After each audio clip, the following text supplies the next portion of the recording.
right.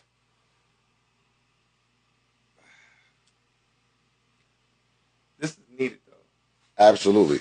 And and the honesty of it is, I'm not trying to get on T because I know T's situation, so I'm not trying to get on her situation. Oh yeah, I mean I know that. I don't even really want to make it about her situation per se. I just want for people to have a clear understanding of what matrimony is supposed to be. Yeah, no, I mean it just so happens that Because T was able to tell her story right, a little bit. Yeah. absolutely. I mean, I think I would like to put the disclaimer out there. It's not a point in the finger type of thing. I think this is just one of those conversations. Just so happens I'm here. You know what I'm saying? I'm married. Somebody said I reported the live. They ain't shit. That's what you did. You reported the shit. That's what you Listen, doing. Yeah, people, I want y'all to know, me and Major, when we speak, y'all got to understand we're very passionate when we speak. absolutely. Very, very passionate. Me and Major will be on the phone 3 a.m, yelling, going back and forth. It's But T, never I was gonna ask you something, right? Go My ahead. question was like, so it didn't matter what homie did to try to clear the Yeah, air or that's the fix truth. it. That is the truth. And I'm gonna tell, So and like I said, I hold myself accountable. I so hold so myself. so right. So my question is from a man's standpoint. I'm trying to get to understand from a man, right? Perspective when it comes to dealing with a woman. So you went through that, you have the experience, so you could kind of school me. So this is why I'm asking these questions. Go ahead. So it didn't matter. Nothing he did, it wasn't making it better. Because it wasn't The, gonna make. All right, I'm gonna be honest, and I think I said this or I didn't say it. I don't know.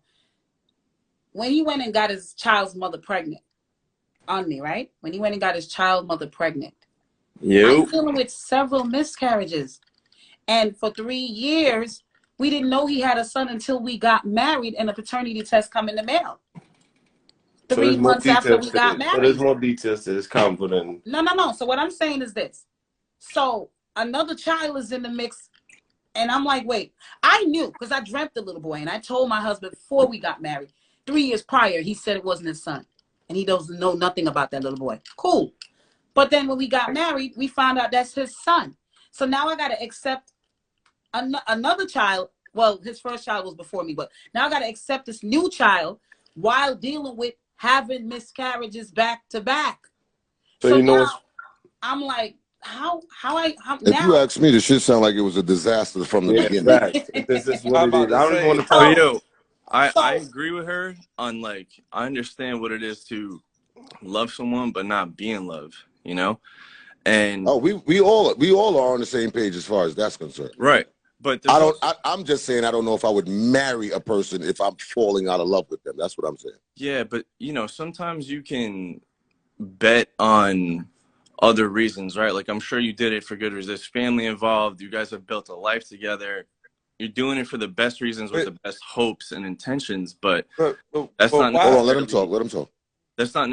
enough to like keep it together, you know? And like that's your personal story, but I also wanted to touch on like the generational difference with marriage because like my mother was born in the 40s, you know, she's going to be 75 this year. So I'm 34. I grew up with a very like conservative set of values.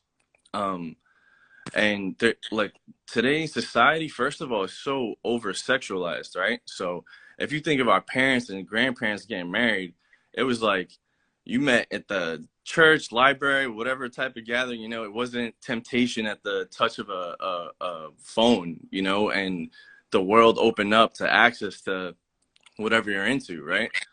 Also, you know, the wealth inequality in this country. It's like if you look at the, you know, back in the 70s, a CEO was making 30 times the base employee.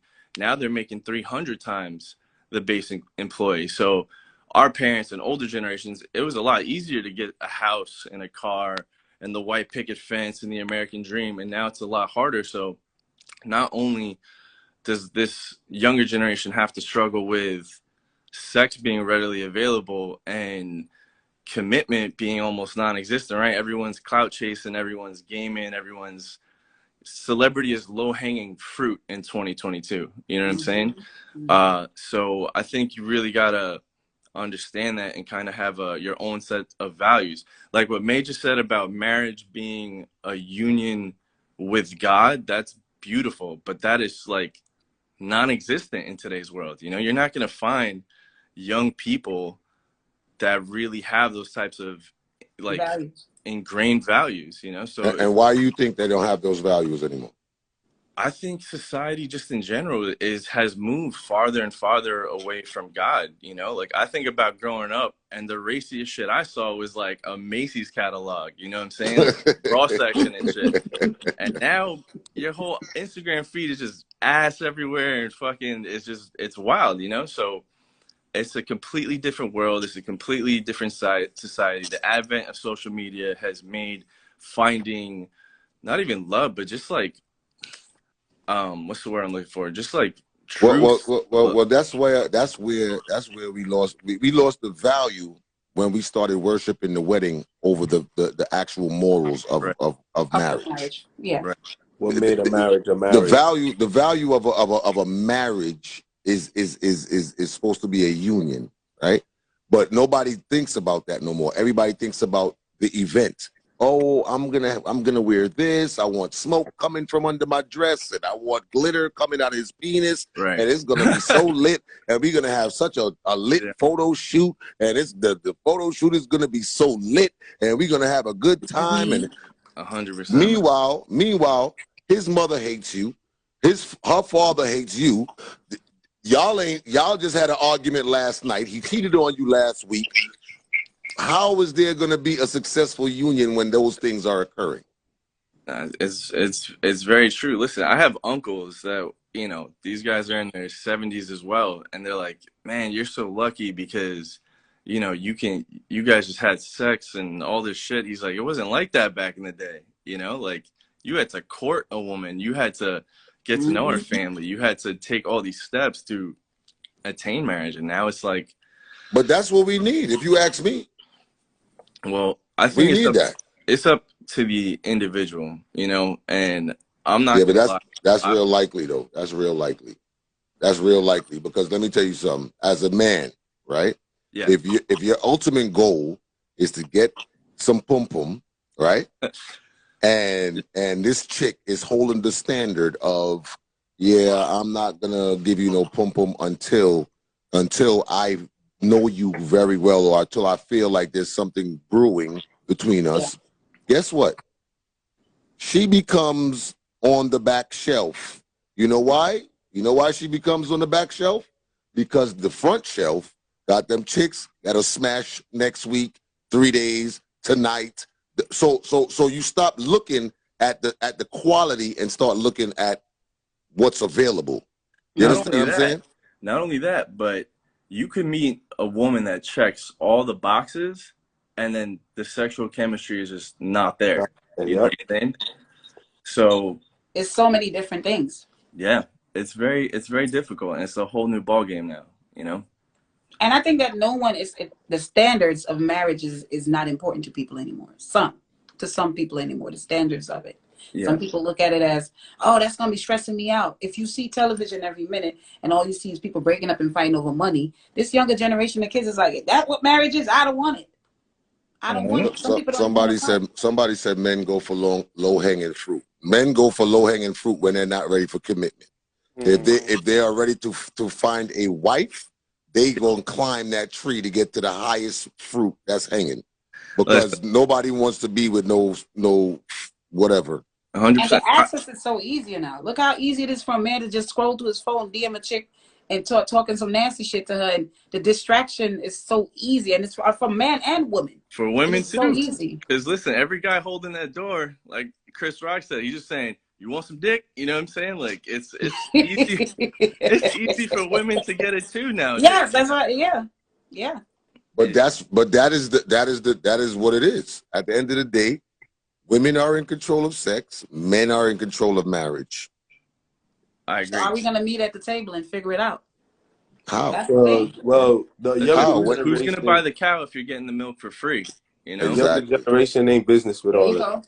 They ain't studying all of that. Oh, the younger generation ain't studying all of that. I'm just being honest with y'all. They're not. They don't care about all of that because everything is faster for them, right? Back in the day, y'all had newspapers and this and that. Niggas got social media. We got Google now. You know what I'm saying? I remember when I was a youth growing up, right? when a movie came out in the movies, right? It took almost 5 years for that movie to come on TV. Yes, remember? Facts. When a song came out on the radio, it would probably play for how long before you got the album? Yep. Yeah. Things are just moving so fast nowadays. As like nowadays, movie theaters is almost non-existent. Yeah. You understand what I'm saying? Just like buying music, bro. Niggas don't buy music no more. Could just rip it. And it's also about accessibility. Yeah. Because check it now. Now you in a time frame where I don't have all right. When we was growing up, if we want to watch Martin or we want to watch Fresh Prince, you would have to wait until it came on Thursday at 8 o'clock. Guess what? I can watch the whole season right now. That's a fact. At any time. Very So true. It's just access to everything. It's accessibility. So now that's what life is when it comes to relationships, when it comes to media, anything. But what accessibility comes, they don't value things the same no more. Of course, lack of value. Absolutely. Yeah, so, and that's why a man and a woman could get together and instantly they could just fucking keep it pushing.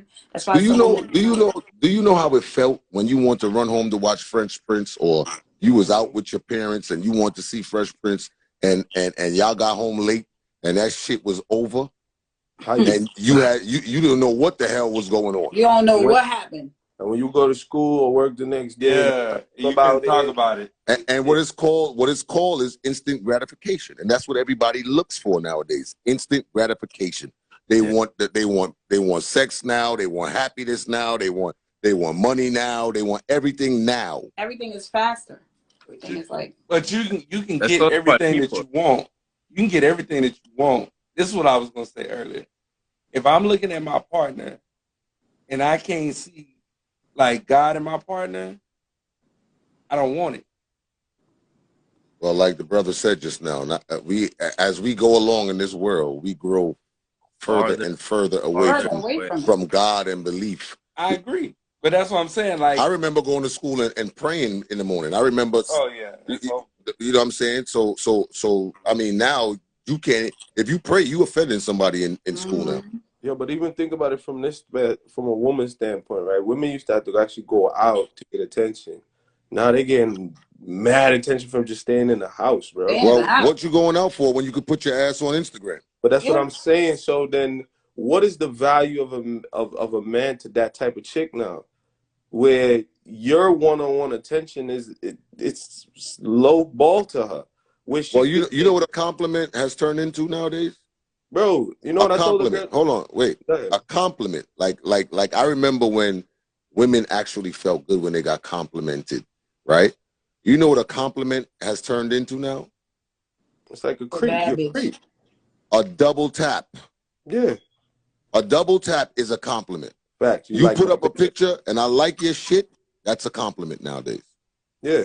But do you know, I was telling a chick this the other day, I was like, there's no right time to approach a chick no more, right? Like, there's never no right time. So I was telling her, I was like, how do you expect a nigga to approach you? When? How? If you in the store and a nigga sees you in your natural state and he likes that, he wants to say, hey, you beautiful. Oh, not right now. All right, cool. You at work? Not right now. You doing something? Not right now. So when niggas stop approaching you, it's like you vexed now because niggas ain't approach. But when is the right time? And I'm not talking about the disrespectful niggas. We ain't talking on those type of niggas. We just saying a nigga come up to you and just find you beautiful, whatever, and give you a compliment. There's no right time no more to tell you anything. True. One thing I can say is that I'm happy that I got to experience the 80s, the 90s. I'm glad I got to experience that because the people who was born in the 90s, y'all don't know what the hell y'all missed, boy. Y'all missed out. Late 2000s. Y'all missed out. Bad, man. Let me tell you something. Nothing was easy access. No. If you had to get a woman, you had to really talk to this woman, and you would go weeks and months to talk to this woman before you even got to touch her or And kiss her what or was the anything key like to that. y'all communication though? Wasn't it writing notes Writing and a love letters? letter, man. And then you would Folding it send the up. letter. Well, Drew a little older than me, so I don't know. He was writing notes. Right, Well, I wasn't, but I had I a We were I had a texting. We were mixtapes. texting I on had a our voice Skype. stream phone. I had a Yeah. voice stream phone, Voice and I had a stream beeper. I don't know what. I don't know. He was sending smoke signals. I wasn't doing smoke signals. I had beeper, and I had a voice stream phone or an OmniPoint phone that you put credit on. You know what I'm saying? And you use your phone. But let me tell you how that went. Even if you had a phone, Yeah. that girl probably ain't have no phone, Facts. and you had to call her house. House phone. House Yep. phone.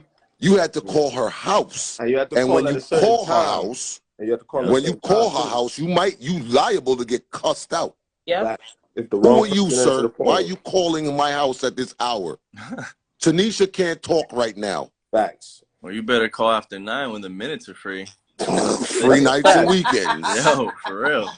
Struggle with Fact. No, that is a you fact. see, D was sending smoke signals out here. He I had used to to stand at the payphone. he had to go ring the bell.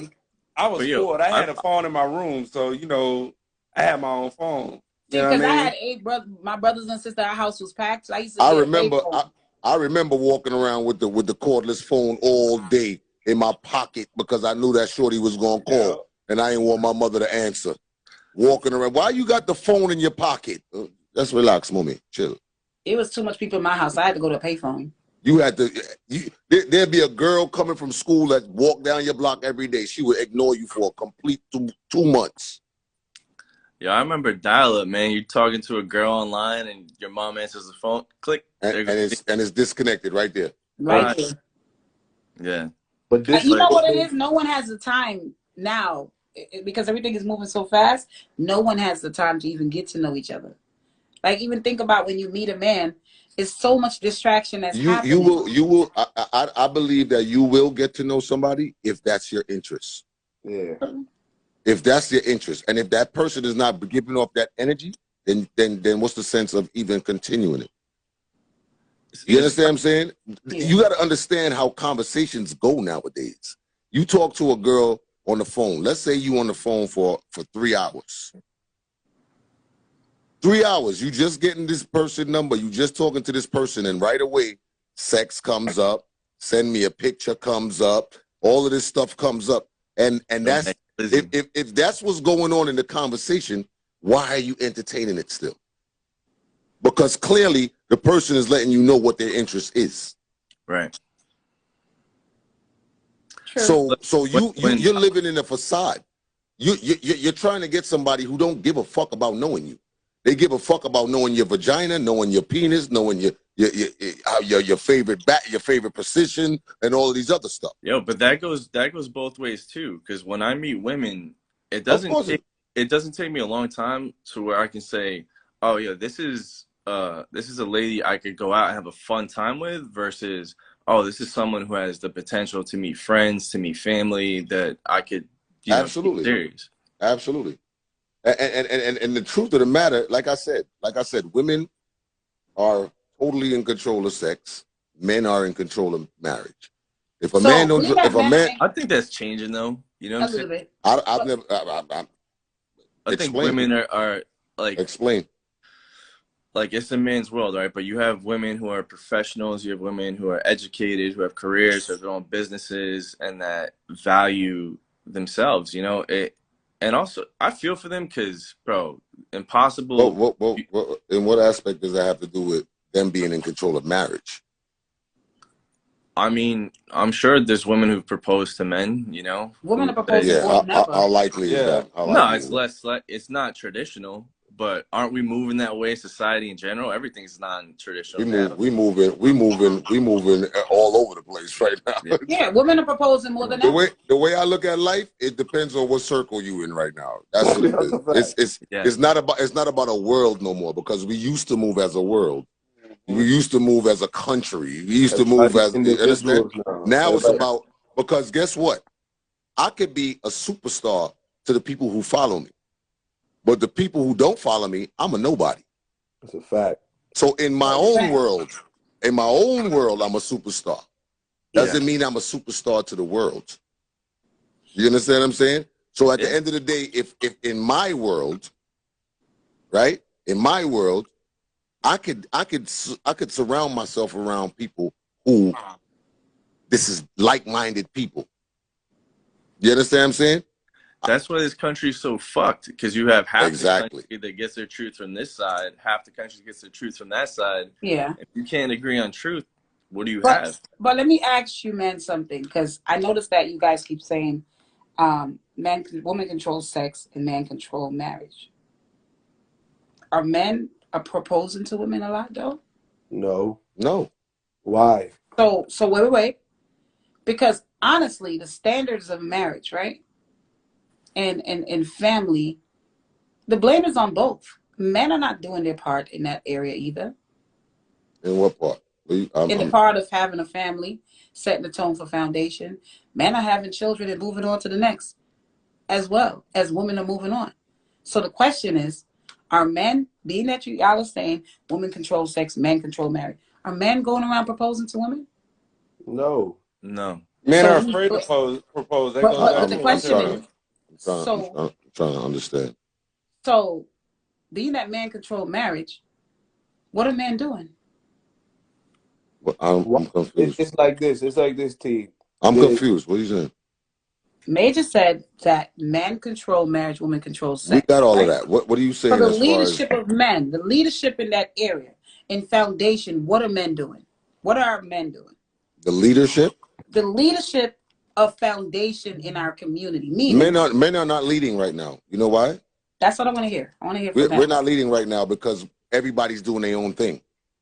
Women have been led astray by men for so long that they're not giving the right men the opportunity to lead. So you have a safety net now. As a woman, if you build yourself, you build a career, you have a stable household, and you have a peaceful environment, and here comes this man, because you experienced all that toxic shit all before, you experienced all that other shit before, and here comes this man that wants to be that leader, that wants to that match your swag and match your fly and match your success level and all of that. They're not giving that man a chance because of stability that they have created for themselves. Not because that's the wrong man, not because the man is full of shit or nothing like that, but because they are afraid to allow a man to lead them again because of what they built. They built their own shit. That's like me building my own career as a comedian, and then somebody come to me and say, I could take you to the next level. And I trust 3-4 people that tell me that, and they take me to the dogs. Next time I build my career, the next person that come around and tell me that shit, you could kiss my ass and get away from me. Whether you might be that person. You might be that person that could bring me to another level and all of that. But guess what? I've been through the trenches already. So therefore, I'm not trusting nobody but me. I know what I got. I know what I'm dealing with. I know where I'm at. And I'm not going to trust nobody else to come and take over my shit. And I done heard that all before. So that's what's happening. And that's why I always preach that there are good men and there are good women out here. You understand what I'm saying? There are. But do we trust each other enough to say, I trust Shorty. I don't have to get a prenup with her. She has proven herself, and she's proven that she has my best interest at hand. Are we doing that? Are women saying, you know what? This dude is a single father. He take care of his kids. He making good money. He has good morals and values. I'm going to trust him with my family. But is it PTSD Are on we the doing man's that? side? But the question is this now. Is PTSD on the men's side as well, though? Because men are out here that are damaged from their 13-year-old relationship. That's a very vague question if you ask me. No, because you're just explaining that women are going through their PTSD and their trauma. I said both. I said men and women. Okay, I just explained for men and women. I got you. If you live in this world and you're a minority, you are suffering from PTSD. Period. Yeah. Facts. You just don't know it. There's dogs out here that's suffering from PTSD. Yo, hurt people. That's a fact. That's a fact. man or That's a woman. fact. You know what I'm And saying? it just reaches to a point where you just get fed up, bro. Yeah. Like, you gotta understand, the most valuable thing you have on you is your time. And if people keep wasting that shit, it's like you ain't trying to hear that shit again. And like we said, we understand why women feel the way they do, and we understand why men do. But it's just that from a man standpoint, in my opinion, right? I'm gonna say it again, in my opinion, I just feel like there's a lot of people who just don't want to see and understand what the men are saying. Because men haven't had a platform to voice their opinion. That's true. We have lack of tolerance and patience with each other nowadays, Yes. and that's because we're living in a disposable time. Yes. Everything is disposable. Well, fake friend. Oh, fake friend. Everything, Think about it. You fake friend. All right, you everything, get rid of that. everybody Also, is yo, disposable. speaking for men, men are only loved like conditionally. You know what I'm saying? Women can be Yeah. loved unconditionally, your pets, your children, but men, you gotta be working, you gotta be providing, you gotta be bringing something to the table, and then you wonder why, like, not to make shit dark, but like why these male suicide rates are so much higher, like through Damn women. teenage, and you know, and it's real. There's not a lot of voices for that because the culture is shifting in a way where if you speak up as a man, you're looked at as a misogynist. You're looked at like someone who should be canceled, you know? Where, you know what I love? I love the saying, strong men make good times make weak men make hard times make strong men. And I think we're living in a time where weak men are making hard times, and that cycle's got to come back around, you know? Absolutely, That's a good absolutely, one. Yeah. absolutely. I agree with that. I mean, I just feel like, you know, we are in a place where we're not trusting each other. We're making a lot of bad judgment.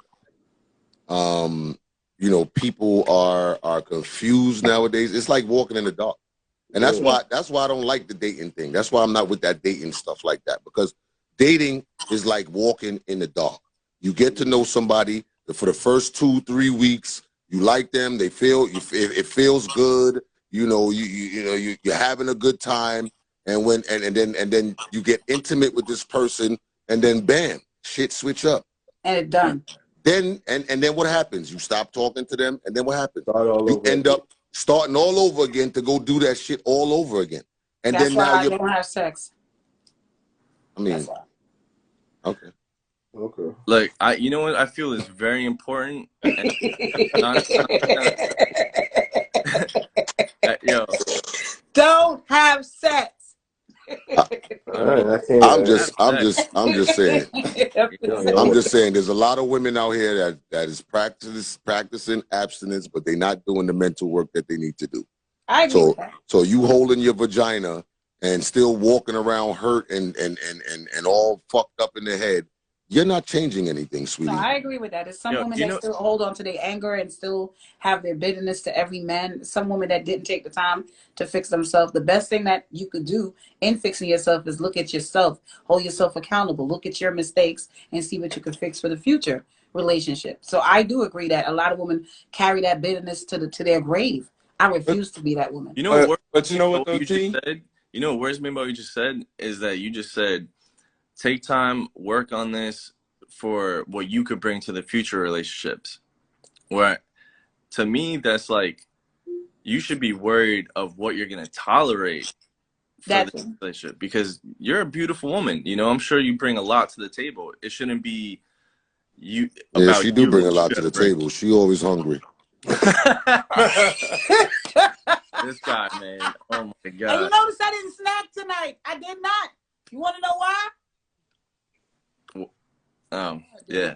I had But to do yo, that before. I wanted to say this earlier, and this is probably the most important thing. And this may sound corny, but yo, this is the realest shit I could tell y'all. Look, when you wake up tomorrow, that man, that woman you gotta see in the mirror, you gotta deal with that person for the rest of your life. So get good with that person. And when you have that, like, that self-love, regardless if you date and it's failed or whatever it is, you get played out, it's like, it'll So roll off your shoulders because you're good with you. You You're know what I'm good saying? with you. You're You happy have with that you. self-love. Like, I'm good. You fuck this up, yo, that's on you. You know, I'm a good man. Like, I know what I bring to the table. And like, God bless, bro. Have a good life, you know? Look, bro, bring some jerk chicken to the table. You got to marry. That's all I'm saying. It's stupid. Y'all see how he I'm just joking. I'm just joking. No, but what he just said is valid. And I think that, you know, to bring everything in full circle, what we're talking about, with me finding out everything about myself leading to now, taking the time, not having sex, not doing no dumb shit, I literally fell in love with me. You get what I'm trying to say? Like, I literally can say that. I fell in love with me. I don't care about the world have to say about me. I don't care what the negative comes. That's because you used to you got too comfortable masturbating. That's the You see, falling in love with yourself because you ain't get no dick. That's what that is. No. I bet you stop masturbating, you're gonna love yourself, but you're not gonna be in love with yourself.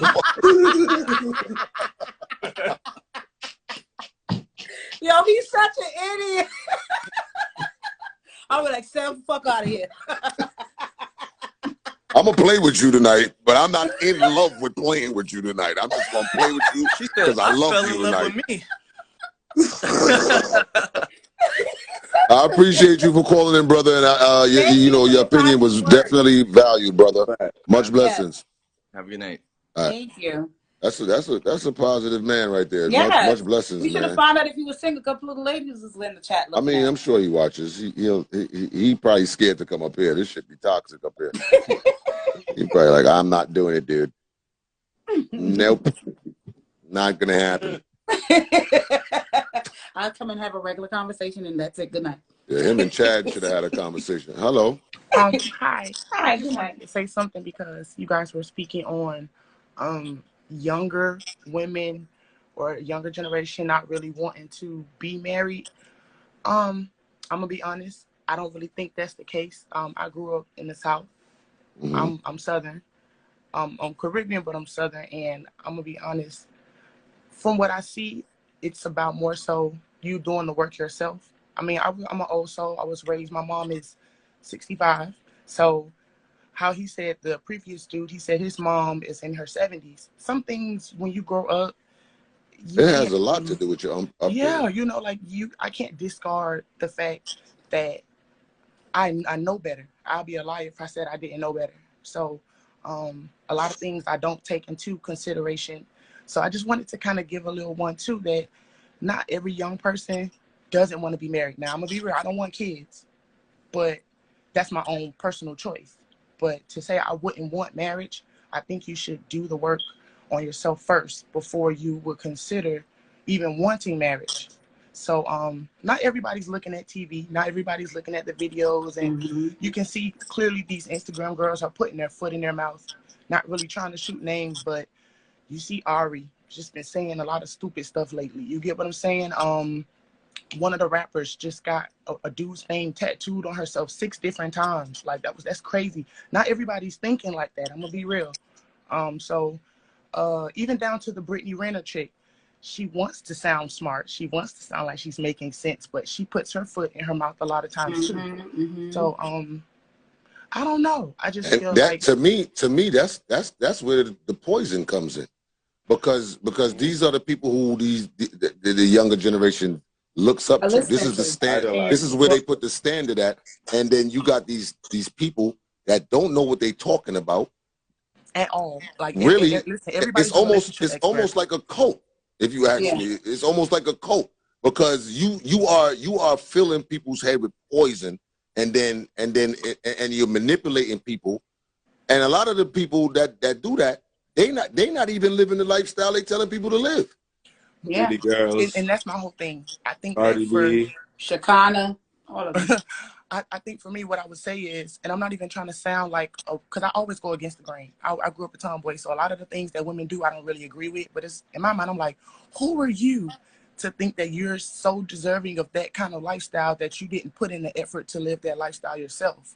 It's like, who, you know what I'm saying? Who are you to say this man owes you this? Or who are you to say this woman needs to look like this? But are you hitting the gym? Not to cut you though, but that's what social media is doing. All these memes, all these people posting and all this and that. Down that bitch, don't give a fuck about a nigga. These are the memes now. So these girls, you gotta remember, and it goes back to parenting too. Like how you said you had a proper parenting, so those things mightn't affect you the same way. But if other people don't have that guidance in the crib or somebody who could talk sense to them, I don't even want to say guidance. Not even to cut you off though, because I'm gonna be real. My mom has been single majority of my childhood. You That know, don't she mean you. That has, don't mean you ain't have guidance. but of course, and also that does not mean that my mom, you get what I'm saying, wasn't a good woman. If I could be honest, I don't mind saying it out loud, but my mom is HIV positive. So that makes her whole dating scene different. You get what I'm saying? That didn't mean she does not have the qualities. That does not mean she didn't keep herself up, or she doesn't have a shape, or she's not beautiful. Just things happened back then to where her life was altered, and it's unfortunate that, you know, she couldn't date how she would like. So that never discouraged me. It gave me some characteristics where maybe I'm a bit too independent or mannish, as they would say, but that's something that I learned to work on because I know that was a learned behavior. So I guess I'm just saying all that to say that not every young person doesn't see marriage or doesn't see a way to cater to a man or cater to a woman. So, What so I I'm. what I want to ask you this question. shoot. What is your views and morals when it comes to marriage? And do you want to get married? Hold on, I'm sorry. If you can, I guess come back to me if you can. But if you cannot understand, someone's calling me. I can hear you. All right. So what? You gonna answer it? somebody calling her, I guess. She got to answer that one. Yeah, that one was like, oh, you on That the was live? I good. see you, yo. What If you don't get your ass off that damn.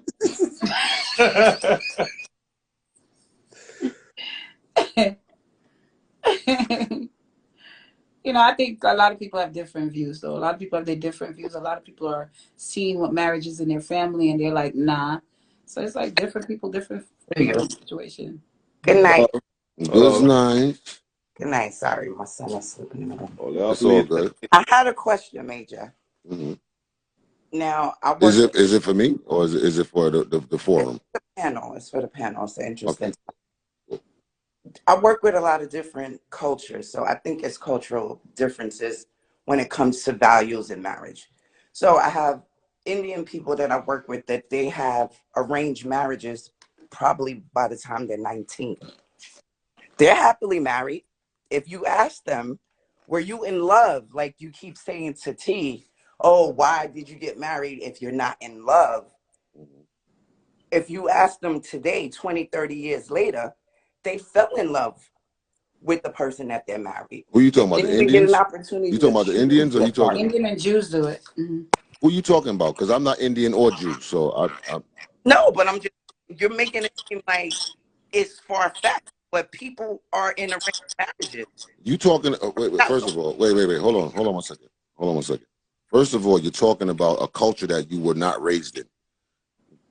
You could be in a culture where motherfuckers fuck goats and that'll be normal to you if you was raised in that culture. Okay. I was not raised in a culture where we arrange marriages.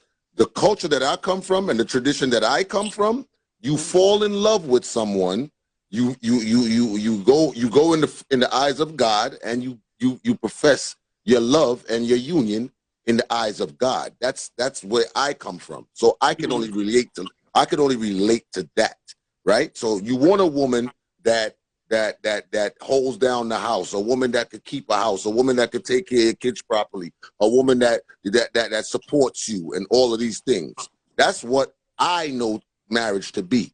So I can't speak on I could tell you that they fucking trade cows in Africa for your daughter. Can I relate to it? No, the hell I can't. So we talking apples and oranges right now. Yes and no, because you open up the platform talking about love, right? There are different types of love. Yeah. What is your tradition of love? The same values you have. I'm West Indian. I'm Bajan. Okay, so what we talking about? The bottom line is like the guy said earlier. When people got married in their 40s, do you really think that everybody, okay, there's people that's been married for 40, 30 years, but they're miserable. When they went to the altar, do you really believe that they were in love? I could only speak on my experiences. That's what I'm trying to explain to you. I'm not speaking for a whole world.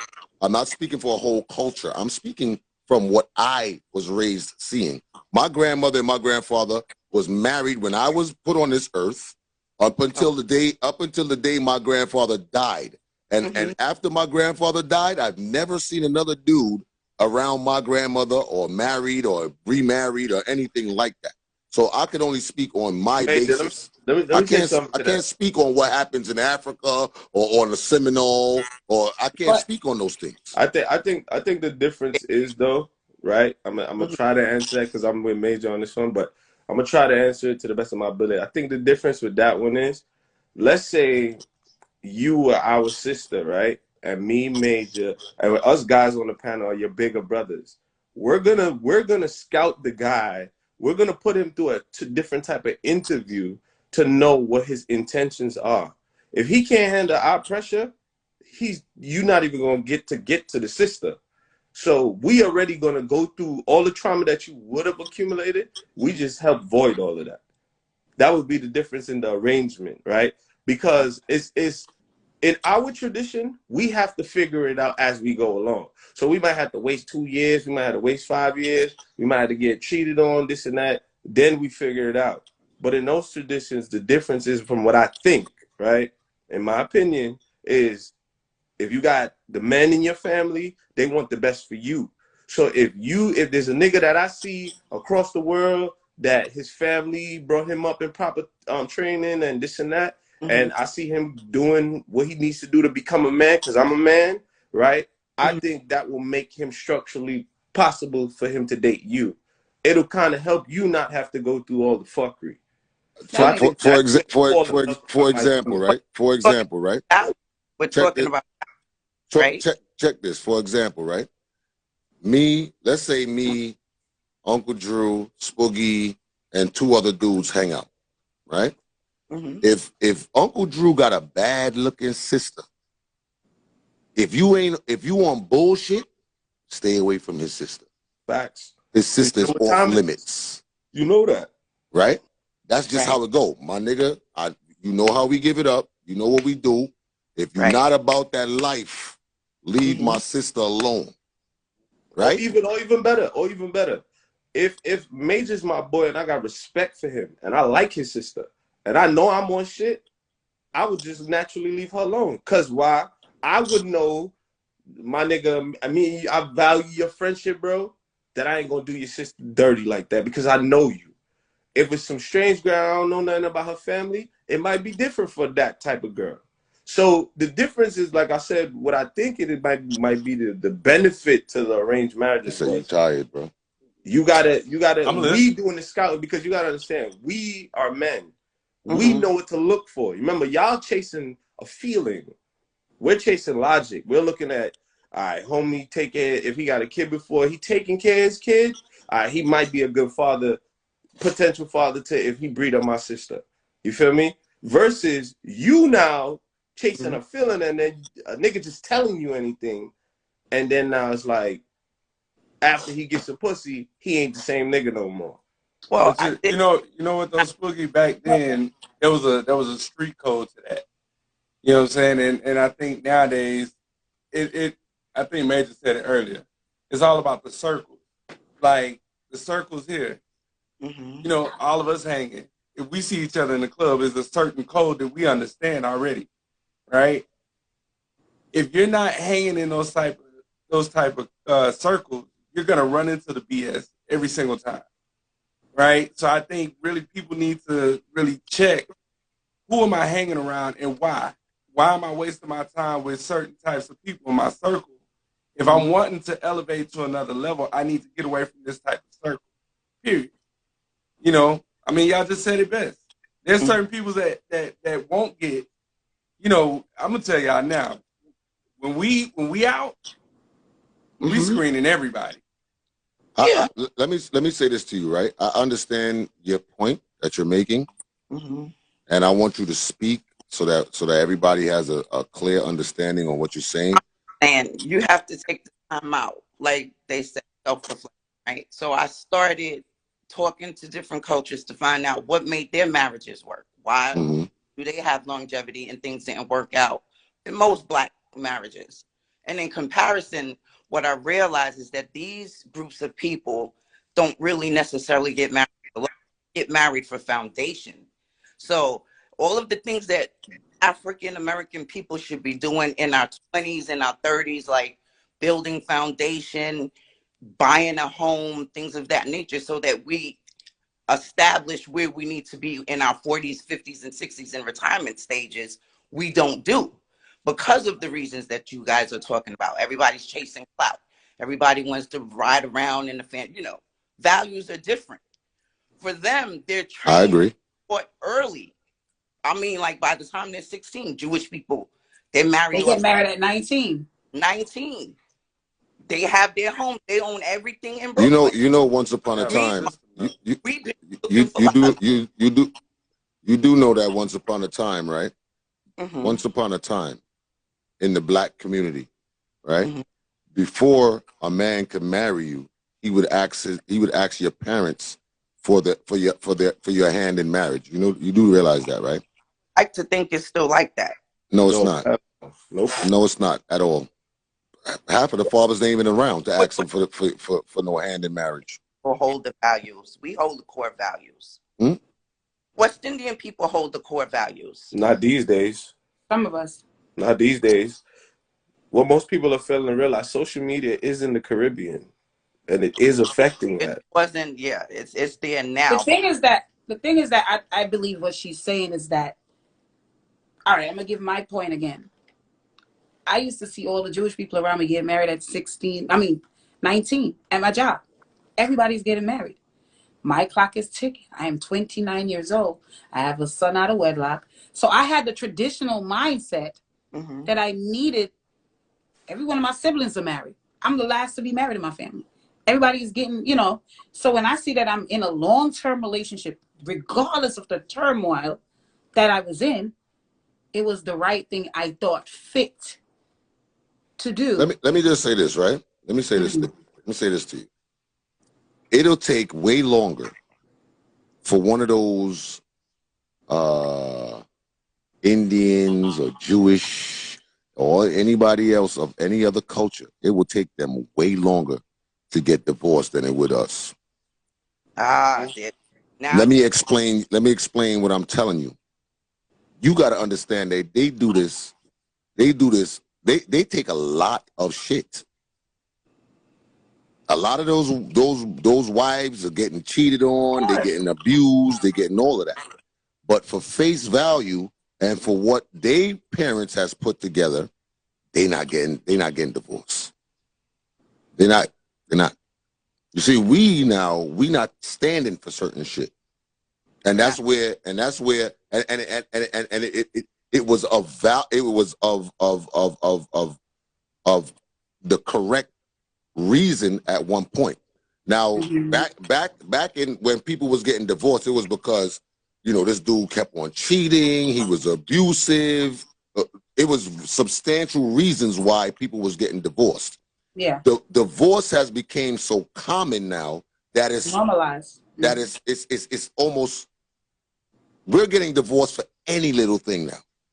Mm-hmm. Any little thing. hmm Oh, I fell out of love with him. I'm not feeling. We grew apart. All of these things. It's easy now. hmm It's not about the union no more. It's about satisfaction. And if you're not satisfying me, I'm moving up. Facts. I I'm agree. off that. So now, I might get up one day and be like, you know what? I can't take these damn kids yelling and running around the house, or they always breaking something. I'm out of here. Yeah. Is that a reason to divorce? No, it's not. Not in my eyes. But at the end of the day, in somebody else's eyes, I It need my is. own peace. It's valid to And them. I'm gonna I'm tell you something protecting my too. peace. I'm gonna tell you something major. You could be with somebody for, this is one thing I've learned for my own self. You could be with somebody for 10 years, 15 years, 20 years. And the core value that you may think that person has as you will find out they don't. You may think they have it as you. You may think that they're willing to do the same fight as you. You may think that. You may think that this person loves I'll you. tell you this much. What? I got a better chance of having a successful marriage doing my due diligence and taking my time to get to know that person before the person who just feels like, oh, we're on the same page, so we're just going to roll with it. I guarantee you, I have a better percentage of chance having a more successful marriage, taking my time, getting to know somebody, making sure we equally yoked, make sure we both put God at the... What are you cutting me off for? You're not wrong what you're saying, but listen to what I'm saying. Listen to what I'm saying. People do that, and their marriage still doesn't work. Who said it doesn't? Did I say it doesn't work, or did I say I have a better chance at having a successful marriage? That's what I said. One thing I know. If I come into a marriage and I'm Muslim and you're Catholic, right? Somewhere down the line, we're gonna have some type of disagreements. Right. Okay. If I believe that you know, after marriage is so serious that after this marriage thing, I'm all about my family. I'm all about this. If I'm marrying somebody who feel like marriage is just a piece of paper, I'm gonna run into some type of problem somewhere. That's what I'm telling you. And a lot of people move forward with people who are not equally yoked. They move forward with people who are not of the same mindset. They move forward with people who they know is toxic, trying to build something with somebody who they know is toxic. This is what I'm trying to explain to you. And you're right with that. You're right with that. Those people too. And it's people that build with people that were equally yoked and find everything great in that person, and something shifts. Do you know how many people are in marriages where the relationship was perfect? That person was everything, and they probably had a miscarriage, and her hormone is out of whack, and the hate. I think you're getting personal again. No, I'm trying to show you from different perspectives. Seriously, where people marriage ends sometimes based on just the woman and her fucking, she wound up getting thyroid, and now her personality shifts. And now she's not the woman he used to be in love with. And now you know what, you acting different because she's not as sexy as she used to be. And now so many different shit happen in marriage. That's reality. And that's not love. That's not unconditional love. That's what I'm telling you. Your view. That's not unconditional love. But that's I'm gonna divorce my wife because she gained 40 pounds. Major, that's your unconditional love. That's your understanding of love. Everybody have love. Is that unconditional love? Is what I'm asking you. No. But there are people that do that. Nobody. Why y'all keep saying that there's people that do that? I don't understand that statement. Because guess what? Because guess what? Let me tell you something. You're right. If I'm studying what people, I could find somebody on all corners of the world that have done something before. I don't understand why we keep going to that. Because now you're trying to normalize the bullshit, and I'm not going to normalize that. Real life happens. I'm not going to normalize that. I'm just telling you right now. I'm not going to normalize that, and that's not going to be life for me. What I'm simply saying is that real life happen in marriage. Sometimes people will lose their child, and the wife will blame the husband, no matter how much they have unconditional love, and she no longer love her husband. That's not unconditional love, though.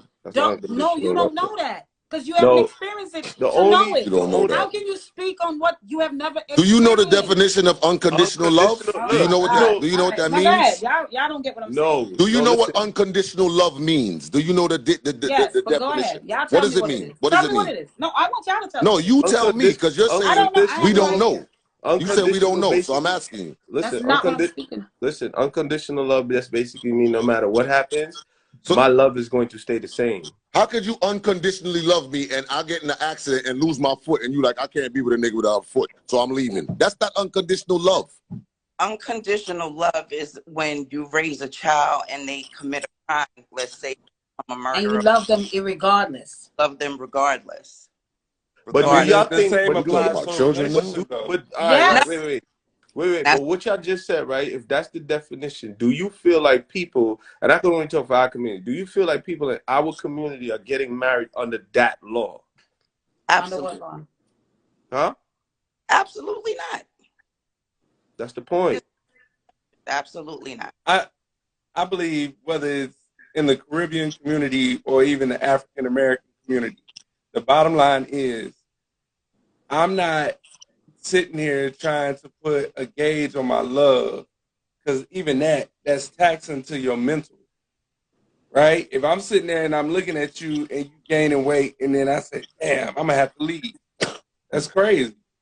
I don't understand. What are we talking about here? I'm not but I'm literally. saying, What are we that. really talking about? I don't get it. They just said What I'm saying, pressure. All right, pressure. unconditional love is agape love. Look it up. Let me Agape. tell you something. I'm gonna keep it real with you.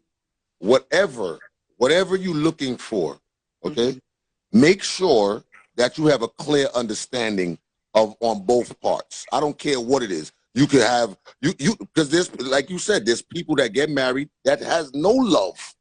They getting married for stability. They're getting married for comfortability. They're getting married. Make sure that the person you're married is on the same page. That's all. I don't give a shit. I'm telling you about what I believe love, unconditional love, and what marriage means to me. And I'm not gonna just put a ring on somebody's finger and marry them unless I feel like they feel the same way I feel. Is what I'm telling you. So you could tell me about all of this other shit.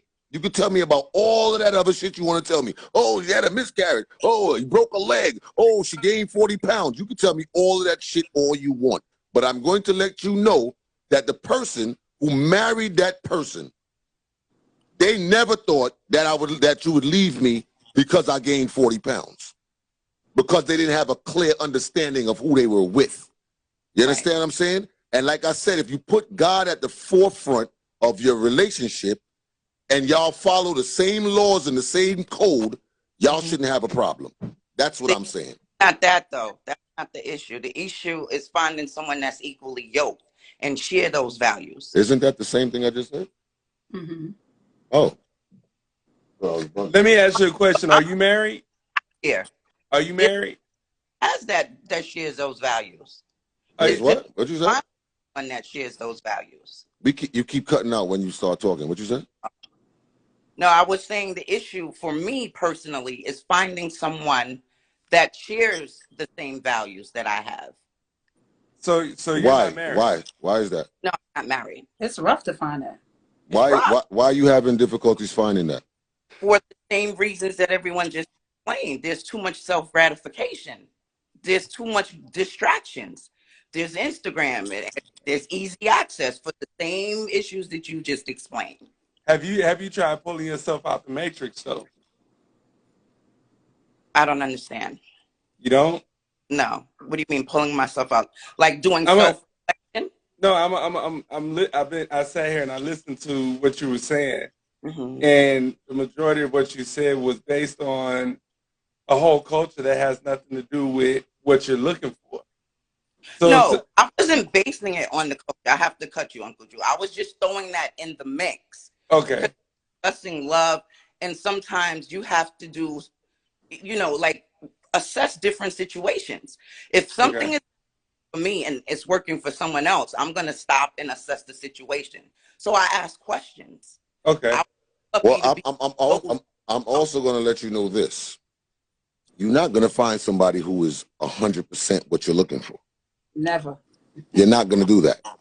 You're not going to find somebody who has the same exact upbringing as you. It might be similar, it might be familiar, but it's not going to be the same. And that's what a lot of people do as well. A lot of people feel like they're going to find this exactly what they're looking for, and if they don't, let's move on. So there you go again with the accessibility, with the comfortability of wanting what you want. Now, I guarantee you, a lot of the people that's talking about they've been married for 40, 50, 60 years, that person that they married wasn't the poster person that they was looking for. Yeah. But they saw values within this person that they knew they could live with and that they could deal with. But that's my point. That's why marriages work, Major. It's the same reason why I said I wasn't in love with him. I loved him. Because they that don't work for me. I have 100% of the value. I would definitely end a relationship with a woman if she told me that. If a woman ever told me that I'm not in love with you, but I love you, let's get married. I'm gonna tell her, go find somebody that you adore Go find somebody that tingles your heart. Don't come and marry me if you just love me, okay? Because I can love a dog, all right? True. I can love a cat. Touche. So don't come to me with that I just love you shit. If you ain't in love with me, if you don't adore me and I adore you and all that, then I don't need to be with you. No, I'm but not I the would be a person liar for and you. say I didn't have those feelings. I had those feelings. Oh, here she goes with the Fell out of personal shit love. again. She's going back to the personal shit again. Why she keep reverting herself to? Why you keep inserting but I'm yourself just in every saying, conversation? some Like, people can fall out of love. why are you That's all I'm inserting saying. yourself? Is what I'm asking you. Because I'm saying some people can fall out I'm of love. trying my best not to bust your ass right now, but you keep inserting yourself. I'm gonna, especially because I'm freaking Sarah Barton's family member. You got a dent in your back, okay? You still married up to this day. My legs are weak, and I couldn't get up just Till now. this day. Till this day, you still married to that dude. Till this day. I couldn't get up just now to show my curviness due to my knees. I wanted to hear from Uncle. I'm sorry, I didn't mean to cut you. No, you good. No, I just, I add little bits and pieces because this is normally not my night anyway. It's all good. We value your opinion, No, we should brother. show it over. You know, all that wisdom you got right there. You know. Hey, don't let the grape fool you. I'm not. I hate you so much. Look, he gonna make me cut it out soon. So I got a question for y'all, right? You held on to it. As a younger dude listening to y'all, right? So marriage has nothing to do with service at all, then? Of course. It does. No, because we've been talking a lot, and I've been just more hearing about other things, but I'm not really hearing the service part. So I just asked because, go ahead. You want me to give it to you? Yeah, go ahead. Because I was hearing everything else, but I really wasn't hearing the service part. Because technically, at the same time, people want something in exchange for their time. So if I'm investing in you, it's some kind of either service or something that I'm gonna be looking for, right? And vice versa. Whether for females is what protection, all the sayings that everybody got to say nowadays. But go ahead, Uncle Drew. I want to hear you now. All right. So the service part is it goes back to what I said earlier. I see love because I see God in my woman, right? So I definitely want to give and fulfill her needs, her desires. You know what I'm saying? Because that is the love in me that I have for her. It's an agape love. That's what I was saying. If I pay attention to the needs without her having to say, I need something. If I see that she needs something financially, she doesn't have to verbally say that. If I got it, she got it. You see what I'm saying? If I need something, I don't have to say nothing. She responds to it like, by way of action. If you really, truly care about somebody, the service part comes naturally. That's what I was saying about. You know why it comes naturally? Because it's unconditional. It is. And you want to see your woman happy. You want to see your wife happy. Yeah. You see, that's the difference. Everybody's looking for their own happiness. They want to make themselves happy and not their mate, not their husband or their wife. You understand? So at the end of the day, if I'm all about me, what makes me happy? What when are you taking me on a trip? When are you gonna buy me this? When are you gonna do this for me? When are you gonna change your ways? And you ain't got no ways to change, and you ain't taking me nowhere, and you ain't giving me words of affirmation. There's selfishness in that. It's one-sided. But think about it. When we meet each other, right? Are we selfish? Everybody starts out just think selfish. about it. When you meet a woman, and you're a young man, you meet a woman. What are your? I've never taken a woman on a date and told her let's go Dutch. So I'm not selfish. No. I'm just saying, like, in the sense of you meet a woman. Most of us, when we meet somebody, we're selfish. No, I disagree. Just hear what I'm saying. Hear what I'm saying. I disagree. I disagree with you. Here's why. And there you go with the speaking for the public. Most of us. Just hear me. Just hear me. Here's what. Humans are naturally selfish. Humans are naturally selfish. What is trying to say, Humans but are naturally selfish. What? Right? We're naturally selfish. When we go out with each other. So what is an empath? What is an empath? Just hear me out. Not everyone is an empath, though. But you said most of us. just hear me out. When you go on a date with a female, when you automatically first go on a date with the female, it's never about the female. So who the hell is it about? When I go on a date who with the hell a is it man, about? just hear me. When I go on a date with a man, right? We have Oh, you with the wrong ways. set of niggas. That's your problem. You go out with the wrong set of No, y'all niggas. not understanding what I'm trying to explain. Stop trying to get us to understand No, bullshit. That's what you're trying to do. Hear me. Just hear me 1 minute. We are naturally selfish. You are naturally selfish. Whether we want to admit it or not. Most of the time when we meet each other, we're not really thinking about genuinely. That's why people could walk away from each other so easily. Fuck, get up and leave. People could just destroy a relationship because naturally people are only thinking about their own instant gratification for that moment in that individual. Most people are selfish because they only think about their wants and need from the other person. Okay, can I say something? Until they gain empathy. Most of the time we don't go in thinking of empathy right away. All right, T, let me say this. That's what I'm saying.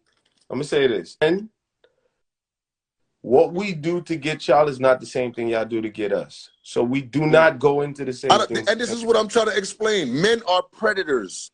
We are predators. So guess what? We seek y'all. So how can we be selfish when we seeking y'all? You think we want to go to the movies? You think we want to go to dinner? For your own needs. What do you mean for your own needs? You seek us for your own needs.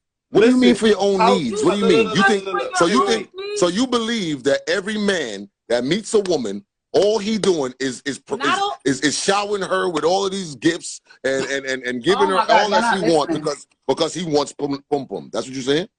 It's not about just the pum pum. It's whatever that woman is that you like about her. You seek her for your need. Your need. You need? Like her. She's attractive. Need? You said? You want. You said need? Oh my God. Because I don't need no woman in this world. No, I don't need anybody. What are you talking about? Need? You're not understanding what I'm saying. You seek her for your own needs. No, we do. Don't. When you meet I don't know what this lady talking about right now. I really don't know what this lady's talking about. Oh my God. We seek women because of natural attraction. It's an attraction. It has nothing to do with a need. What are you talking about? Need. Yeah, so look. Listen. If we walk outside, how come when we disagree we don't understand you? Listen. Could it be that we understand you but we don't agree? Could it be that? Okay, it could be fun. Oh, okay, right. But what I'm saying is this. If we as the fellas go out tonight to the club, we're not going out hunting in hopes of getting women. You might go to the club, have a drink and this and that. You chilling. The point was to go out in line with the homies. You might be just chilling there and then a nice girl walk in the room. Now it's like she stands out to you. But you didn't go there in hopes of to bag a chick. Now, like I said, we ain't talking for all men, but for us, it's not like that. No. All right. So what I'm trying to explain is that the human, all right, I learned this in psychology. That's what I'm trying to break it down. Our wants and our need is for self first. For self first. When you go cook some food, it's to feed your stomach for yourself. When you go hang out with a woman, it's your own gratification for yourself. T, let me say this. Providing, right? A man's job or a man's role is to provide. That is not a selfish thing. That's to give. That's a giving act. So my question is, it can't be just human nature, right? It has to be a need. It's not just human nature, because I thought we was created on this earth to appease each other. So how does that become selfish? Because I'm just doing what God put me here to do. Humans are naturally selfish. That's why we destroy the earth. That's why we drag all the resources. We're naturally selfish. Disagree on this one. Let's just agree to disagree on this one, because what we trying to tell you as men, you see, we're the men trying to tell you something. You can't tell me this when I've learned this in school. But you see this, and I'm gonna say something as a man, as a younger man. From most of y'all look like y'all older than me, right? I'm gonna say this. This is the problem. And it's women too. I'm not speaking just. No. Listen, no. What I'm saying is, this is the problem. We're trying to tell you our perspective, and you're still telling us no. It's because you don't like what we have to say. It's fine. But I'm speaking from an educational point now. I'm not just speaking. I'm gonna keep it real. All of this stuff is why none of us ain't getting married. I swear to God. Shut up, Major. I swear to God. I'm so envious of you, Uncle Drew. I swear to God, bro. But I've been trying to get my because point, all of this shit right here is why none of us ain't getting married. You understand what I'm saying to you? I can tell y'all a lot from having been in a failed marriage to being married again. Right? And the bottom line is... Yeah, sociology theory. Yeah, go ahead. I'm sorry. The bottom line is, in order to get what you say you desire, you have to change your perspective in the midst of your hunt. You know what I'm saying? If you say you want X, Y, and Z, that's how me and D ended up together. I switched my whole perception up. I'm telling you right now, when I get married and somebody breaking into the house, I'm going to say, go downstairs and don't be selfish. Don't be selfish. Go down there and handle that. But this is the thing. I don't think that we are honest with ourselves. When we like a woman go on a date, we know that we have our own wants and need while we're on that date with that man and why we like that man. It's for our own wants and need. So why don't y'all just Most say that of up us. front? Why don't y'all just say that up front and stop wasting our time? Because it's hard to tell a man, I want you to marry me, especially when you fuck us and you feels good and we see comfort in you and we want what we want. So we can't tell you that. So isn't that selfish? Yeah. What's selfish? What you just said. Women go on dates with men because of what they naturally want. Whether it's a meal, whether it's just to go out, whether it's just to see this place, and they don't want to pay. That's my point. Go ahead. But that's a woman's idea. That is not We're only the a woman, ones because who a have to man pay going for to it. go on a date too, to fuck, to have a good time, to have a baddie with him. That's his wants and needs. That's human nature. Yeah. It's still your wants and needs. That's my point.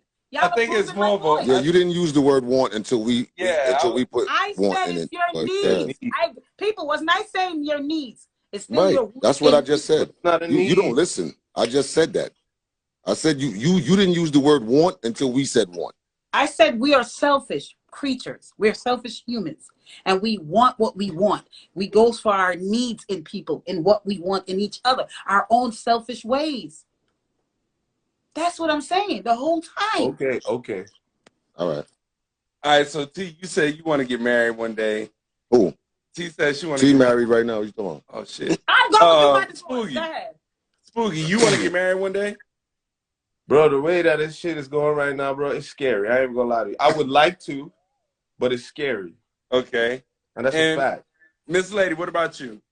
Absolutely. Okay. So let me ask you this. This is the number one question I think everybody should ask themselves, right? Could you be married to yourself? Yes. Now, not back then. You could? I could be married to myself now, not you back could? then. Now, not back then. You could deal with somebody saying, you don't understand me. I could be married You to don't myself understand me. now. You could deal with that? Could you deal with somebody that's over-aggressive when they speak? Over-aggressive? I thought I was passionate. A minute ago, you said I was passionate. Now I'm over-aggressive. I'm passionate too. Okay. Okay, I get you. I got your type of shit. You a hypocrite. That's what you are. You a fake friend. No, you are a fake friend. Can you Could you marry somebody with a dent in their back? Shut up!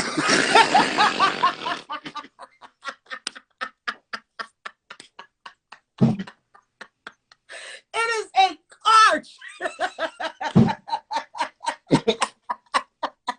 I fucking hate you. That's crazy. That is nuts. I couldn't marry myself back then, though. I'm gonna be honest with you. I could marry today.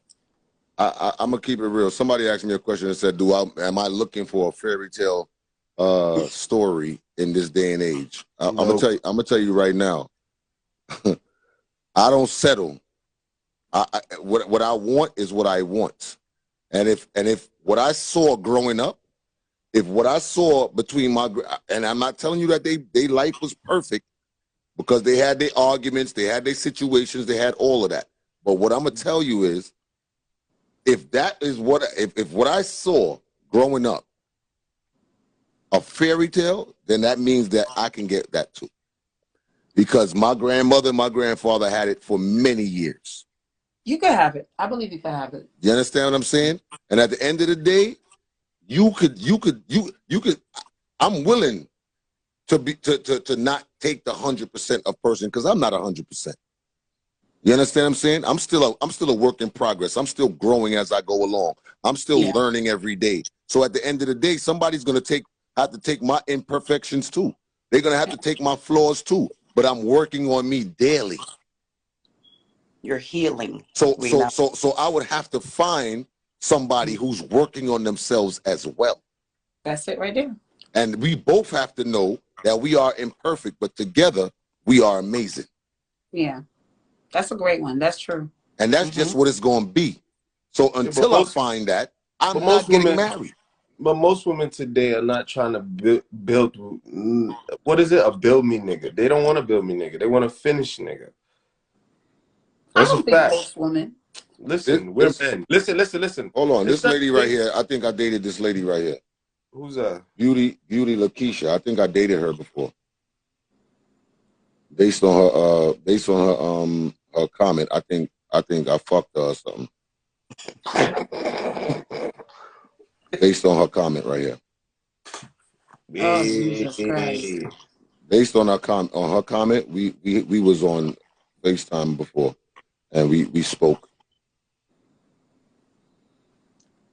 Jesus Christ. The room just got done quiet. I can't stand you. I swear, yo. I'm just, maybe I know her. Maybe I don't know her as Beauty or whatever. I don't know. Stop reading the comments. No, I gotta read the comments. I'm the host of the show. This is my platform, so I gotta read the comments. But you see, I tell other people don't read the comments because I don't want them to engage. That's true. You understand? But I engage. You don't play that with me. So she said Major likes toxic. Just admit it. You attract it. So I would assume she knows Nigel. I would assume that based on that comment, I would assume she knows Nigel. That's all I'm saying. You know, I really thought it was an excellent. Yo, I can't stand you. I can't stand you. I mean, I would not go on somebody's platform and don't know them from a fucking can of paint and tell them about themselves. I don't know.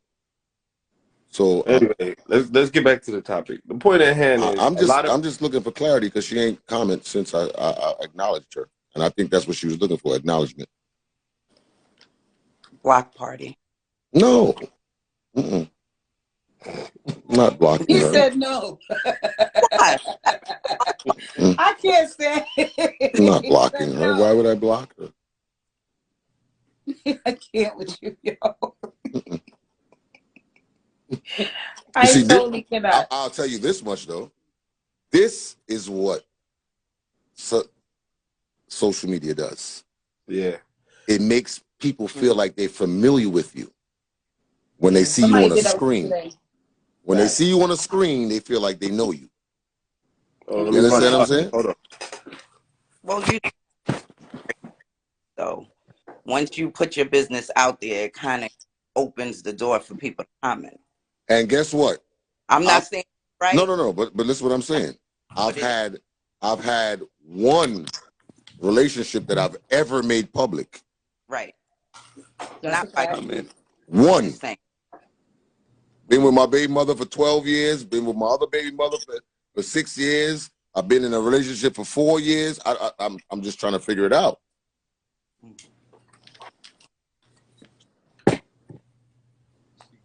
But yes, Uncle Drew, I can marry myself. You can marry yourself?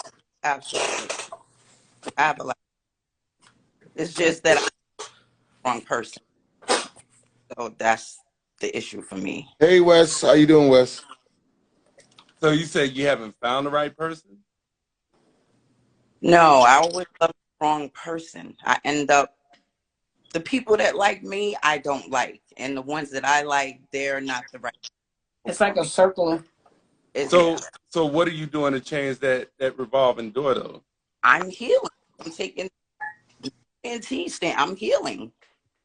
Yo, it's hard. I'm gonna tell you that. You know, you can talk good shit. You can be healed. It's hard to meet genuine people nowadays. It really is. It's really rough. Hey, it's like Wesley. You got to go through the bag of keep dipping and looking and keep trying. Don't stop. You can't stop trying. No, but I can't deal with the dating thing because I don't care about your favorite color. I don't want to hear about, like, I'm tired now. Getting to know you process is very difficult. It's hard. It's hard. So, let me ask you a would you question. say y'all are giving up on the dating scene, Spooky. or what's No, going on? I ain't give up. Spooky, I just want you to know, we know that you just went and bun a spliff. That's all. I'm just gonna let you know. You're not low. Nah, It's so obvious. I want to get my charger, bro. Why you coughing? Got COVID? Nah, never mind. Continue. I'm listening to y'all. No, but the dating world is hard. Like, you go on the dating app, it's saturated with married men. Saturated with married men. Do you know how much men? Let me ask y'all a question. Let me ask y'all a question. Do y'all have a question or ask yourself, why is that? That ain't got nothing to do with me as a stranger. You see, that's the problem. Like, I feel like a lot of women like to tell us what we do wrong and why we this and why we that, or what we need to do to upgrade and this and that. But I feel like fellas, correct me if I'm wrong. I feel like sometimes, I might be wrong, I feel like sometimes they don't take the time to figure out why. It's not saying, we're not saying it's right. I'm just saying, if a lot of married men are on dating sites, you don't try to figure out why. Well, it's obvious. It's something lacking in their marriage. Right. Something is lacking, and they're looking for it in someone else or somewhere else. Or they might just have a fucking problem.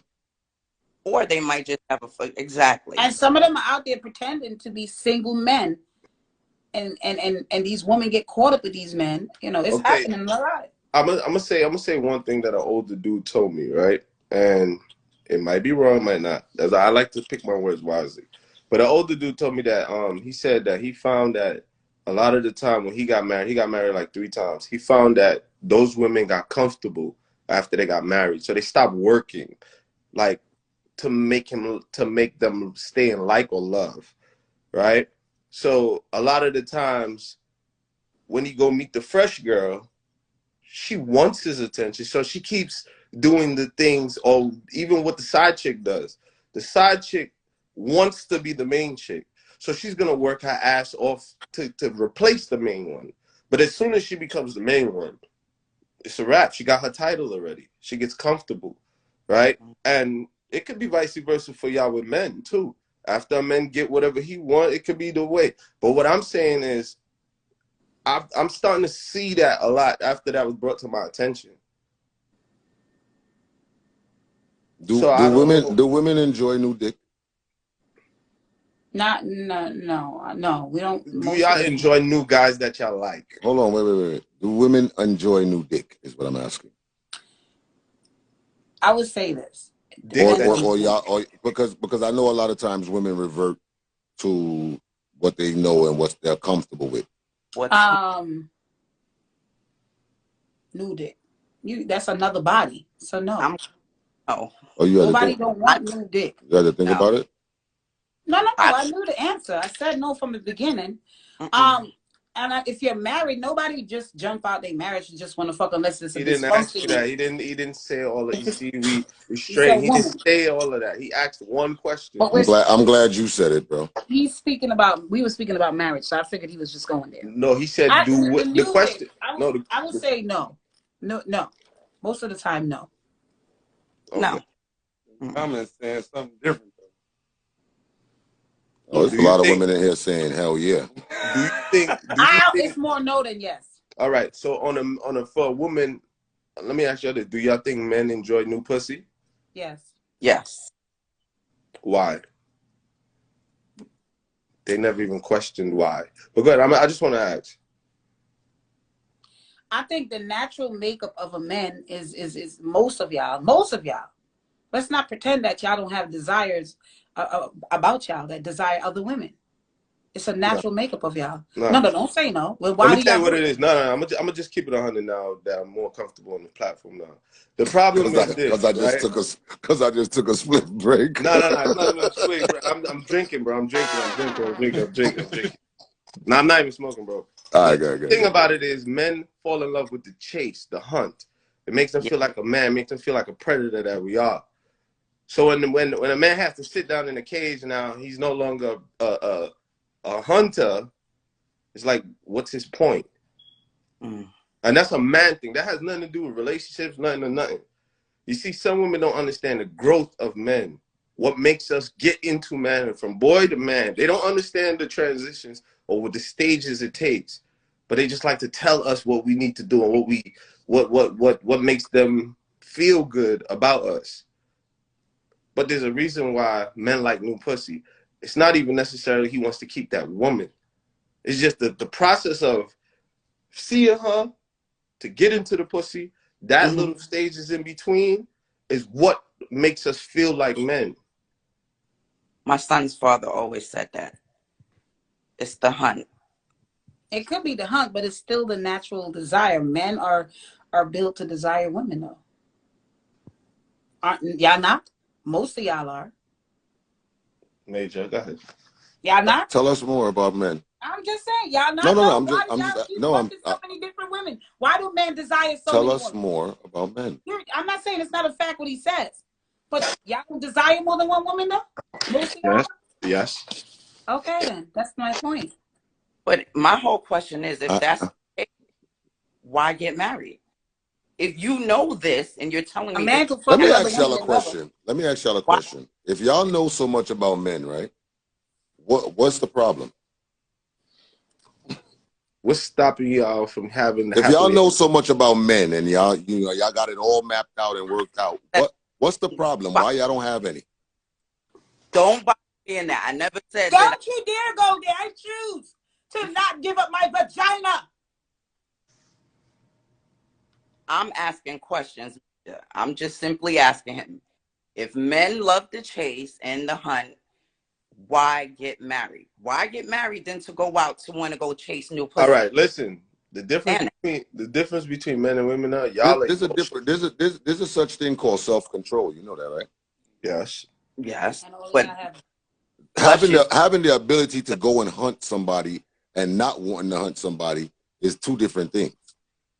When a man gets married, that's because his mental state is not in hunt mode anymore.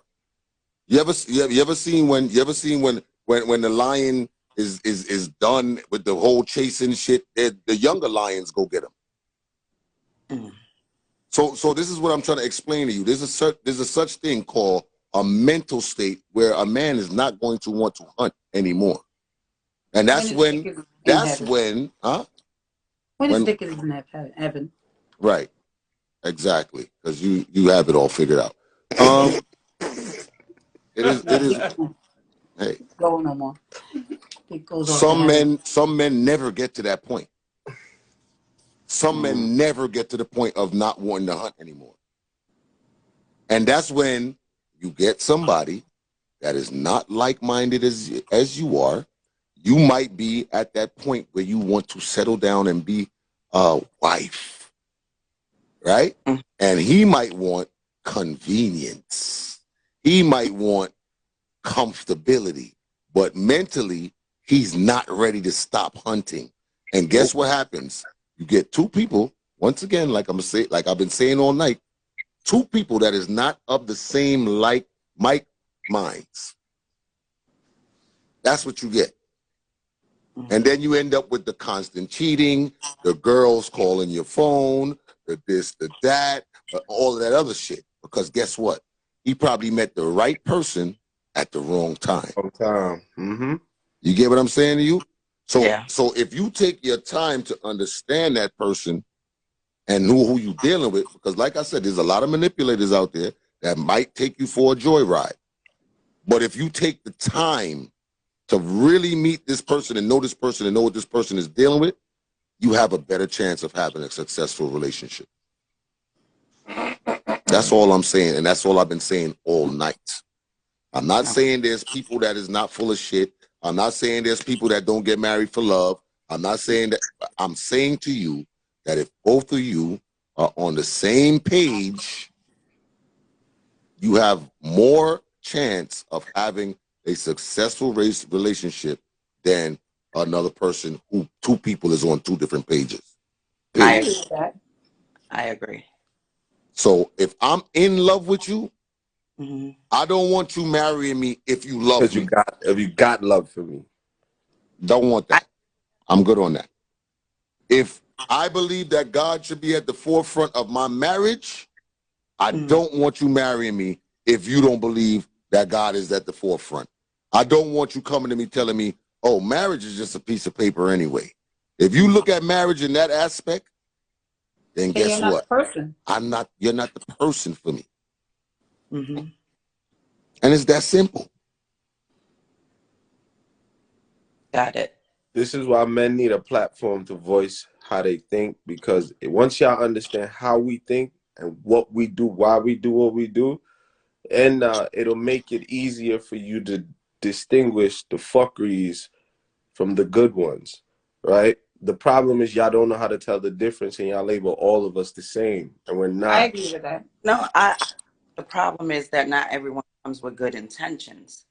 Right. But that's you're supposed to be able to identify that, because, I mean, a real man, I keep saying there's a difference between a male and a man. A real man is going to show his intentions from the gate.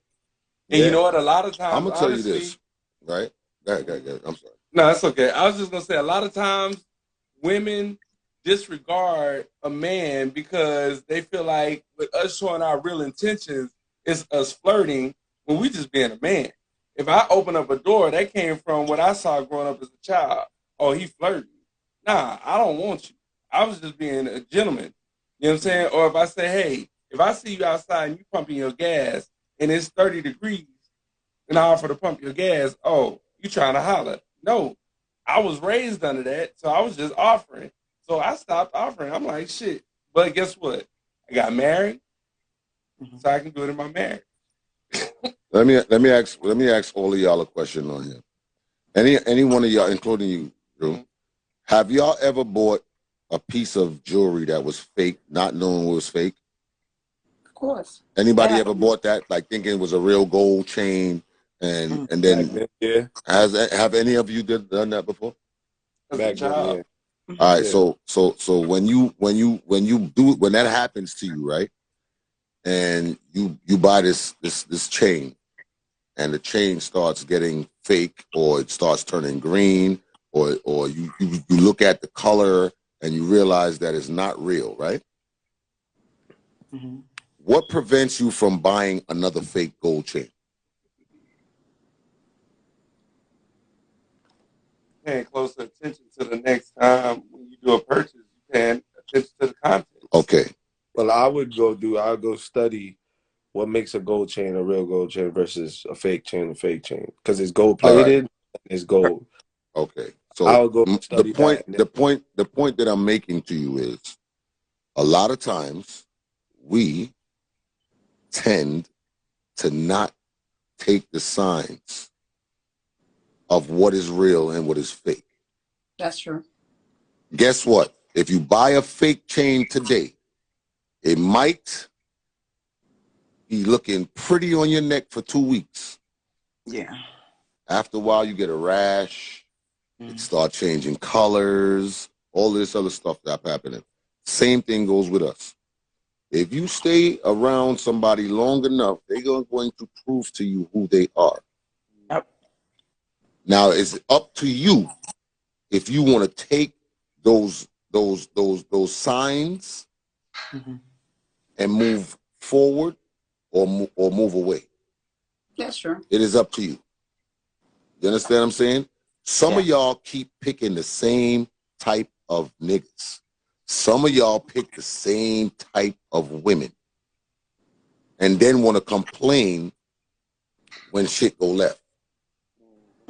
They want to blame the majority now. And I'm gonna let you know something. Everybody on the face of this earth is entitled and will make mistakes in life. But if you continue to make the same mistakes over and over and over again, they are no longer mistakes. They are habits. They are habits and patterns. And that's what a lot of people is stuck in. A lot of people is stuck in patterns, and a lot of people is stuck in habits. Things that look familiar to them is where they always go back to. Sometimes you got to step out of the comfort zone. Sometimes you got to walk away from what feels natural and good, because sometimes the way that comfort zone is that toxic zone. Facts. And it might feel comfortable because you're used to it. Doesn't mean that it's good. You understand what I'm saying? So at the end of the day, we got nobody to blame but ourselves. We got nobody to blame but ourselves. And that's just the natural facts of it. You understand? We are all in a place where we don't trust each other, where we don't respect each other, where we don't feel like this person deserves a chance, where this person feels like this person ain't worth it. I'm not going to take that. I'm not going to do this. I'm not going to do that. And we end up alone. Most times they're not even listening to each other. Most times, if you and that's the biggest problem. The biggest problem is that we're not listening to each other. Yeah, now, because I could never come on here and tell a woman what a woman wants and what a woman does and what she needs. I can only talk from my experiences. Right. After my experience is done, I got to listen. Because guess what? This woman that I'm dealing with ain't the woman I dealt with before. That's fact. So I can't throw that old shit on the new person. I can't do that. You got your guards up for somebody who's not even studying that. Mm-hmm. Your guard is up, high up, for somebody who's trying to get in. Somebody who might be the right person. But your guard is so high up and your standard is so high up now that this person can't even help you along your own journey. He can't even help you. Because now what happens is he starts to see that. You guarded, you this, you're not giving me a chance, you short fuse, you this, you that, all of that. Now what happens now is the desire ain't there no more. Especially if a nigga value himself. If a nigga value himself, it's like, why must I come and play cleanup? Not even why must I play cleanup. Do I deserve this? Facts. Do I deserve to pay for somebody else's heartache and problem and stress that they put on you? Do I deserve that? No. Why should I be looked at as a category instead of an individual? And that goes both ways for men and women. Because men do it too. Men look at women and they be like, oh, she's this, she's that. Oh, she thinks she high maintenance. She thinks she this, she thinks, oh, she thinks she the shit because she got her shit together. No, that's your own problem, bro. Yeah. Because you ain't got your shit together. It's your own problem. Yeah. Because you inferior in your mind. She might not even be looking at you as inferior. But you feel that way. So you start bringing that shit off on her. Yeah. So this is where the disconnect is. We all been hurt. We all been through some challenging times. We all trying to bring ourselves back up, make positive income, make positive decisions. And once we get to a place where we feel like we got something in our hand, once we feel like we got something that is ours, that we worked and bust our ass for, we don't want to let it go. No. We don't want to share it, and we don't want to let it go. So you know what happens? The person who might be the right person for us might be like, babe, let me get this for you. No. You can't take this. I built this right here. This is mine. I built this. You can't get this. Babe, I'm going to take care of it. I'm going to put it in the safe for you. No, you not. Because if you put it in the safe, I don't know what's going to happen with it. I know where it's at right here. And I'm going to keep it right here. So now you making him feel like he the enemy. Or useless. I'm the enemy now. Yeah. Now I'm not even, I don't even serve a purpose in your life. Facts. Nigga, useless. Because I'm naturally trying to do what human nature told me to do. Right. You understand? So that's why we gonna have a difficult time trying to find that relationship, trying to find that marriage, trying to find that right person. You're gonna have difficulties. It's gonna be there. It's gonna be there. And that's why when you do find that, and when you do got that, you gotta cherish it. That shouldn't, you see, a lot of times when we get into relationships and we get engaged and we get married and all of this stuff happen, sometimes we tend to forget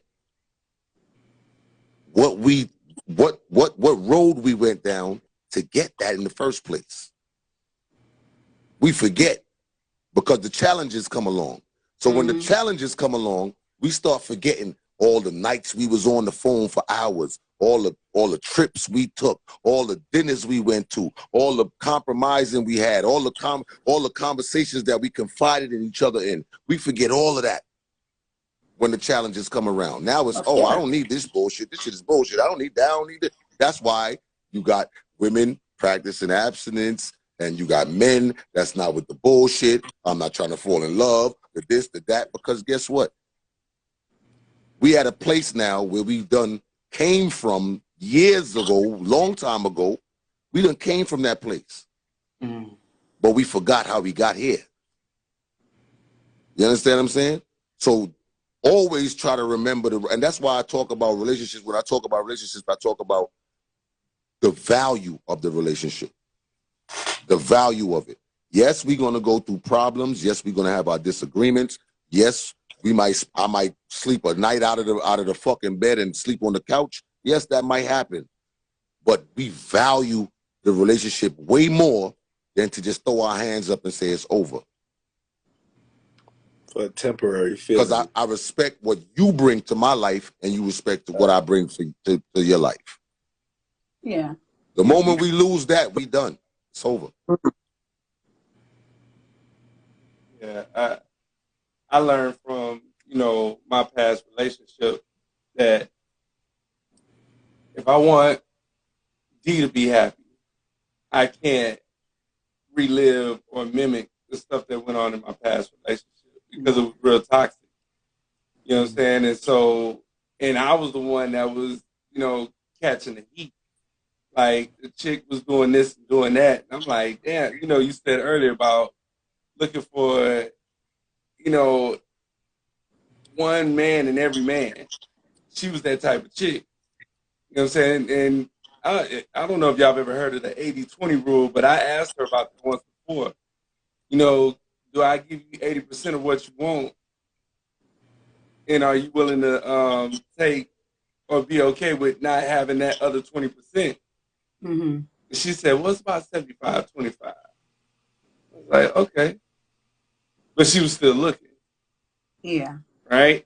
So I always say to myself, and I say this to this very day, I keep it live in my relationship because I don't ever want to leave gaps or room for somebody to feel like they got to weigh in on either side. So we hang out together. We keep it fresh. If we start getting boring or whatever, we go do something new. That's what you got to do. And for those that are looking for relationships, like, shit, you got to check yourself first. Don't go into a relationship trying to check the other person if you have not checked yourself at the door. Like dude said earlier, if you've not looked into the mirror to see the person that you got to live with for the rest of your life, and you trying to look at somebody else to see what they got to offer, it's a problem. Well, I'll tell you this. Through hurt brings value. Of course. See that. Right? And I'm going to tell you this right now. With all of the shit that all of us been through, every last one of us on here, including Drew, could talk about what we've been through. Right? And when you hurt like that, you start to understand what you deserve. Absolutely. And when you think about what you deserve, sometimes we put the standard way up here on what we deserve. But you ain't even and anybody who don't meet that standard, it be fuck them. But I'm gonna tell you this right now. I'm not like that. You might get a guy that your standard might be here. And you might get a guy that's here. And you ain't accepting it because he ain't meet it. And there he go. He going. He could have got there. He could have got there potentially. But you ain't give him a chance to. Yeah. So what happens is he lose interest. And he starts to back up. And then you start wondering what happened to that dude. You understand what I'm saying? So at the end of the day, you learn from your hurt, but also understand that what you deserve and where you put your standard is two different things. You deserve to be happy. You deserve to have a protector. You deserve to have a provider. You deserve to have somebody that supports you. Yeah. Now, do you deserve a nigga that's supposed to buy you Birkin bags and take you to Bora Bora and all that other shit? No. Now you putting the standard way higher than the average man can reach. Yeah. I keep saying a lot of women are doing that. Just You understand what I'm saying? You can't even reach it. Most of the people can't even reach it them damn selves. I don't do that though. I'm not saying you do it, and I'm not saying everybody does it. I'm just saying that's some women. It happens. Some women do it. Some women are in relationship where they feel not just women, men too. Men too. Yeah. But they have this high standards instead of just dealing with people and meet people where they are. Why you think some of these dudes, right? Why you think when they come into a relationship or they meet someone new, right? Let's not even say a relationship. Let's say a man just got a relationship, right? And he starts talking to some other girl and he likes her. She's, you know, she's cool. She got good energy and all of that stuff. Within the first month or two, sexually, they done did it all. Sexually, they done did it all. They done did all kind of crazy shit. You know why? Because that's what he remembers from his past. He's picking up where he left off at. It's familiar. So now he want to come with this energy. He coming with this energy because that's where he last left off at.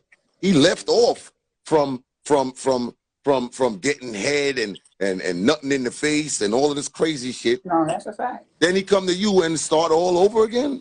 Oh, it's going to take you a month to give me some head? It's going to take me 3 months to get head? No. I need that tonight. That's where it comes from. You understand what I'm saying? And that creates lust.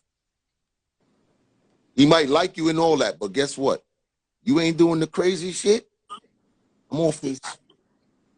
Yeah, I got a question for y'all too, for the ladies, right? Would you be, if you saw a man that had potential, but didn't display all of the potential that you were looking for, would you be willing to pray over him to see if he can give you what you desire? Absolutely. Well, for me, I'm gonna say potential where. Well, because he potential where. What we talking about? I'm gonna just say this to Drew first, because Drew speaks from a personal standard, right? And I do that sometimes too. But you also have to understand that everybody does not look at God the way you look at God. That's a fact. You say a lot of things, and when you say it, you put God in it, which I can relate because that's me. But there's a lot of people on this live that gets up every morning and don't start their morning off with a prayer. There's many people on here that start their day off. They don't say thank you, God. They don't at any point in time do they do that. Yo, West one Ian though. So you when you speak into the masses, you can't implement God and everything because there's probably 40% of people that on here that don't believe what you believe. That's a fact. And that's why I try to speak on a straight path when it comes to that. If I'm reverting to myself, then I'll speak about God because that's what I believe in and that's what I deal with. So if I'm speaking within my own opinion, I speak about God. But if I'm speaking to the masses, I speak on a general basis. You notice that? Yeah. If I'm talking about me, yes. Like I said, when we talk about marriage, like she said, in Indian culture, in Jewish culture, they parents is picking out they mate for them. Yeah. You know why? Because they believe that their parents have the eye for the right person. Even in Africa, they do that. Their family is well mannered, well rounded. They financially stable. I need your son to marry my daughter. So it's coming off of good Intentions. Right. You understand what I'm saying? So at the end of the day now, when you start talking about for marriage, for me, whoever I'm going to marry has to have God at the forefront. Mm-hmm. Because that's where I'm at with it. We're gonna pray together. We're gonna do all of these things together. We're gonna do that. You understand? That's why I can't be with somebody that doesn't understand where I'm coming from with that. Mm-hmm. You understand? Mm-hmm. So I mean, you could ask them personally if they pray. Potential weirdo, because when you say because I'm keeping it real. I'm like I'm a grown woman, so when we talk about potential, what we talking about? You understand what I'm saying to you? Yeah, I'm a grown woman that had a child that went off to college. I'm grown. I'm no longer 20 or 30. Potential doesn't mean, you know, I meet a man. I don't want to hear potential at my age. That's why I said, bro. And I'm not speaking on finance either. So just understand what I'm saying, because it depends on what his understanding of things are.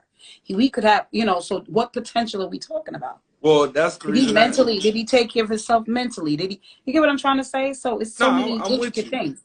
But that's why I posed the question to y'all too, because like what D saw in me, and I was speaking from a personal, place, and I was speaking to y'all too, because I get what you're saying, right? Mm-hmm. When D got me, I was broken. But she told the world that the reason she stayed was because she saw the potential that I wasn't fully displaying. She had a conversation with God, and she prayed over me, and now we're doing bigger and better things. You see what I'm saying? I pray on everything I do. My footstep, I speak to my Creator with my footstep in everything I do. Whether it's going to be a longevity situation, just by a conversation with a man, I pray on the situation.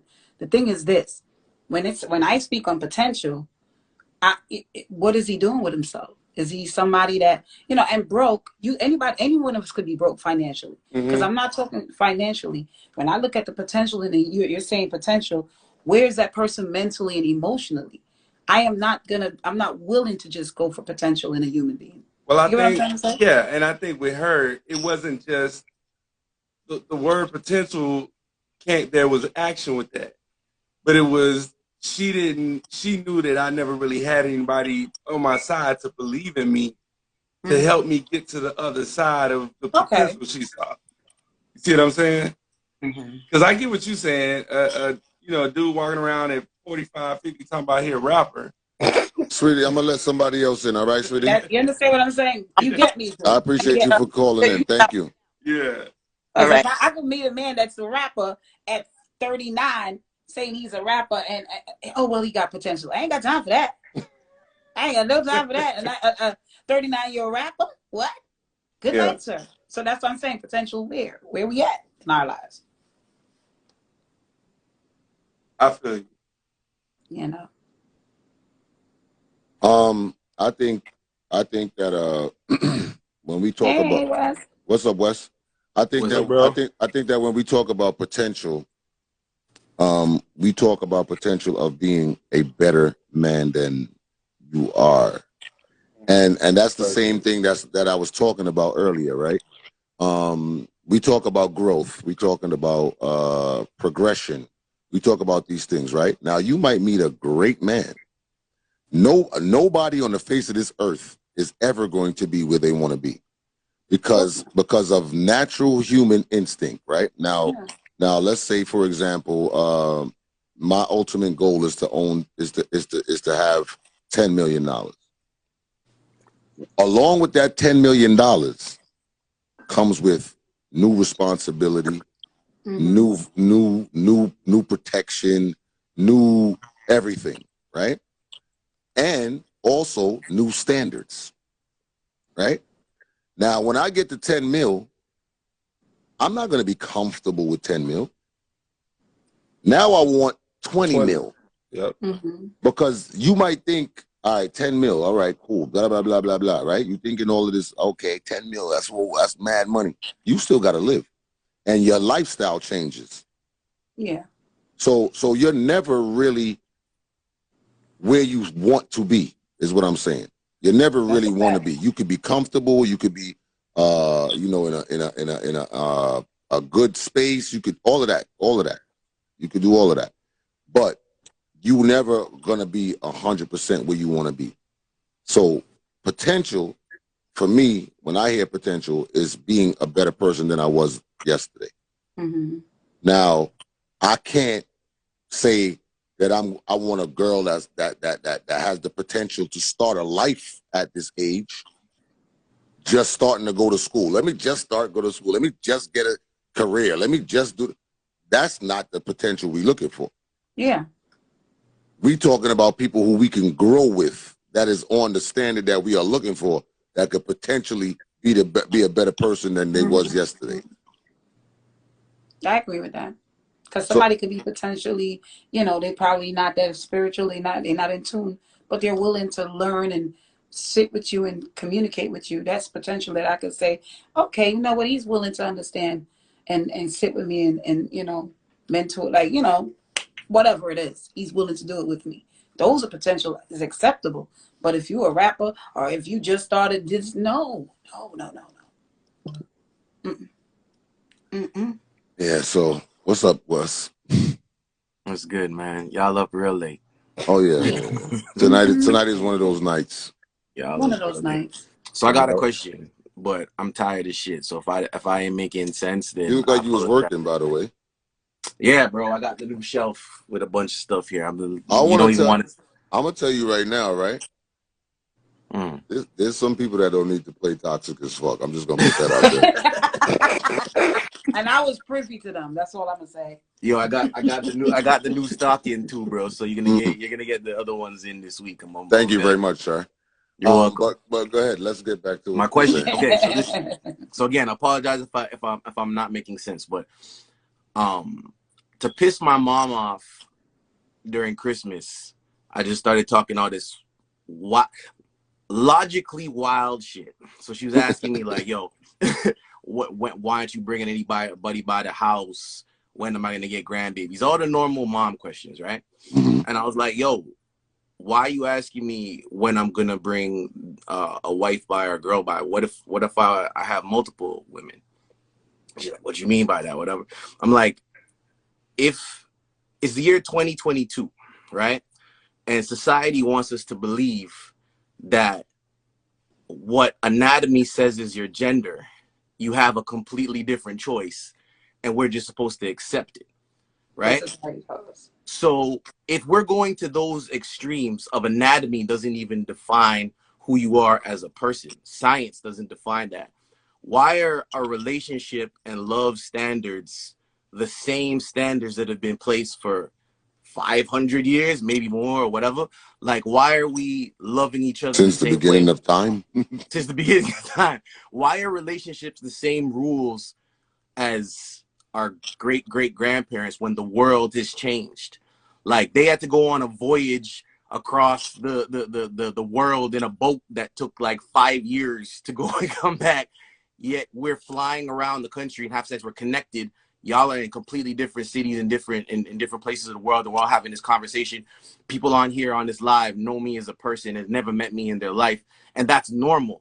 But a relationship is still to the exact same standards as before. That doesn't make sense to me. Are you venturing into poly life, sir? Nah, to be honest, I said it to my mom to piss her off, but I don't know that I don't know that there's one woman that has provided everything that I was looking for, and maybe it's just simply that your partner, your wife, whatever, is not supposed to be everything to you. Well, that's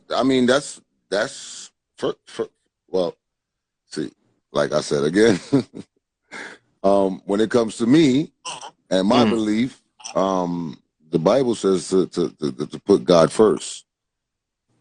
You understand what I'm saying? So all that you're not supposed to be looking for everything in anybody but the Most High.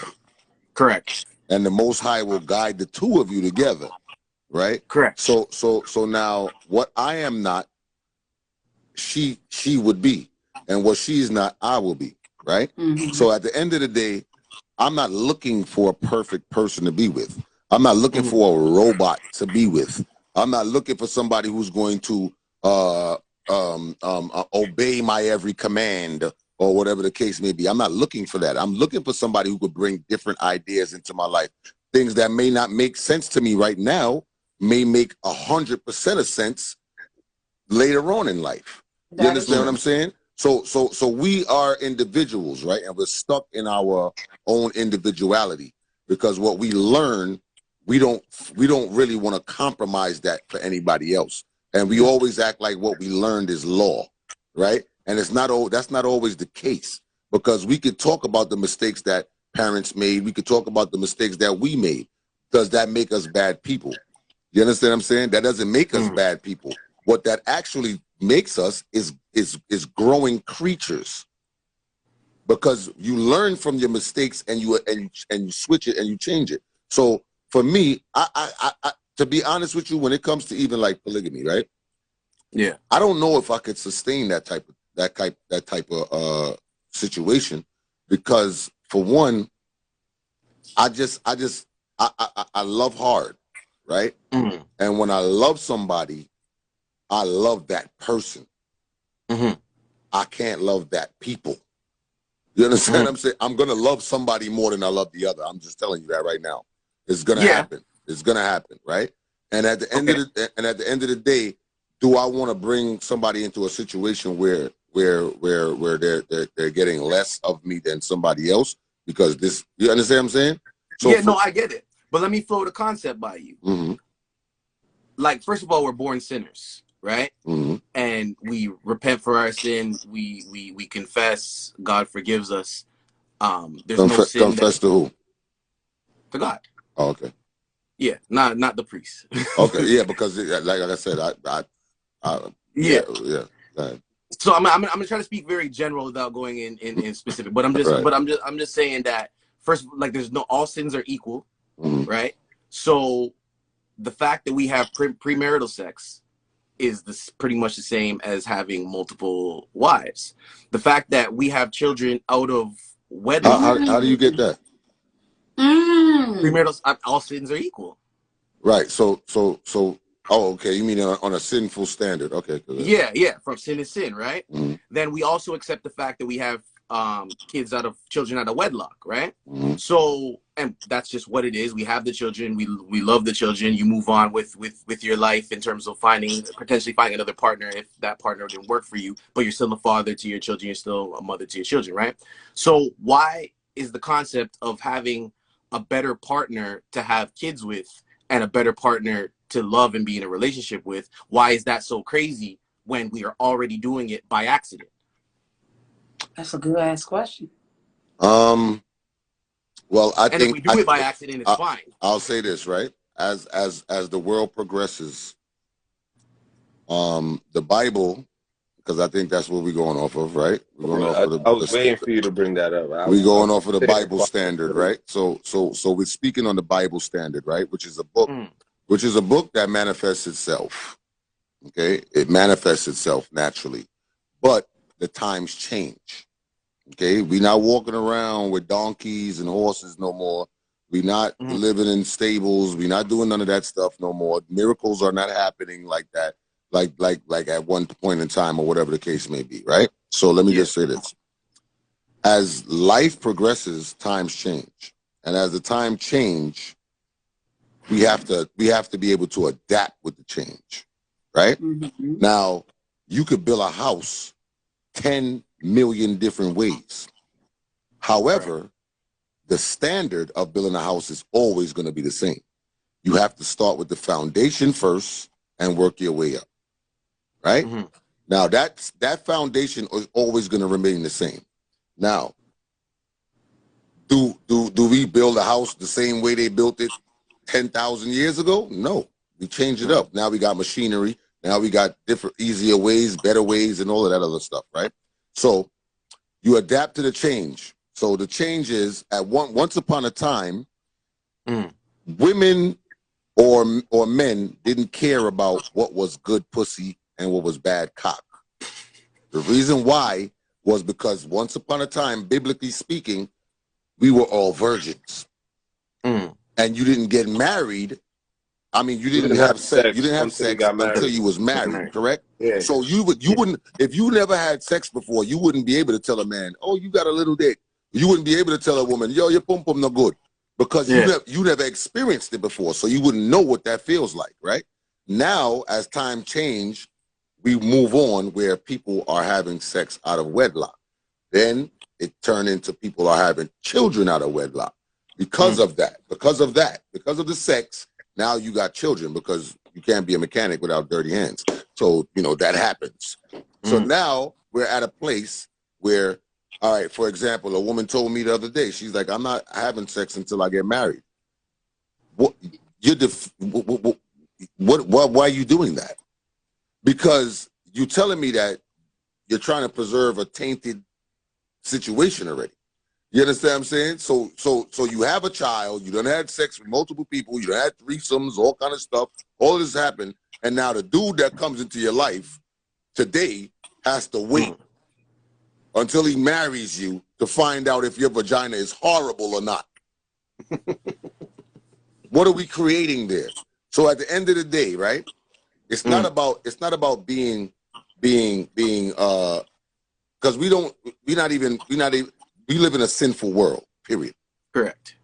Period. So there's nobody that is walking the face of this earth that is not going to sin under the laws of the Bible. Correct? Correct. Now, we also have moved on with life as it changes. So now we got to adapt to that moment. And the moment and the truth of it is you're probably not going to find a virgin unless she's 9 years old. So I'm going to sin naturally because I'm looking for my wife, right? So is your marriage tainted because you have a wife that you had sex with before? Is your marriage tainted because you married somebody that didn't get married, that had sex before the marriage?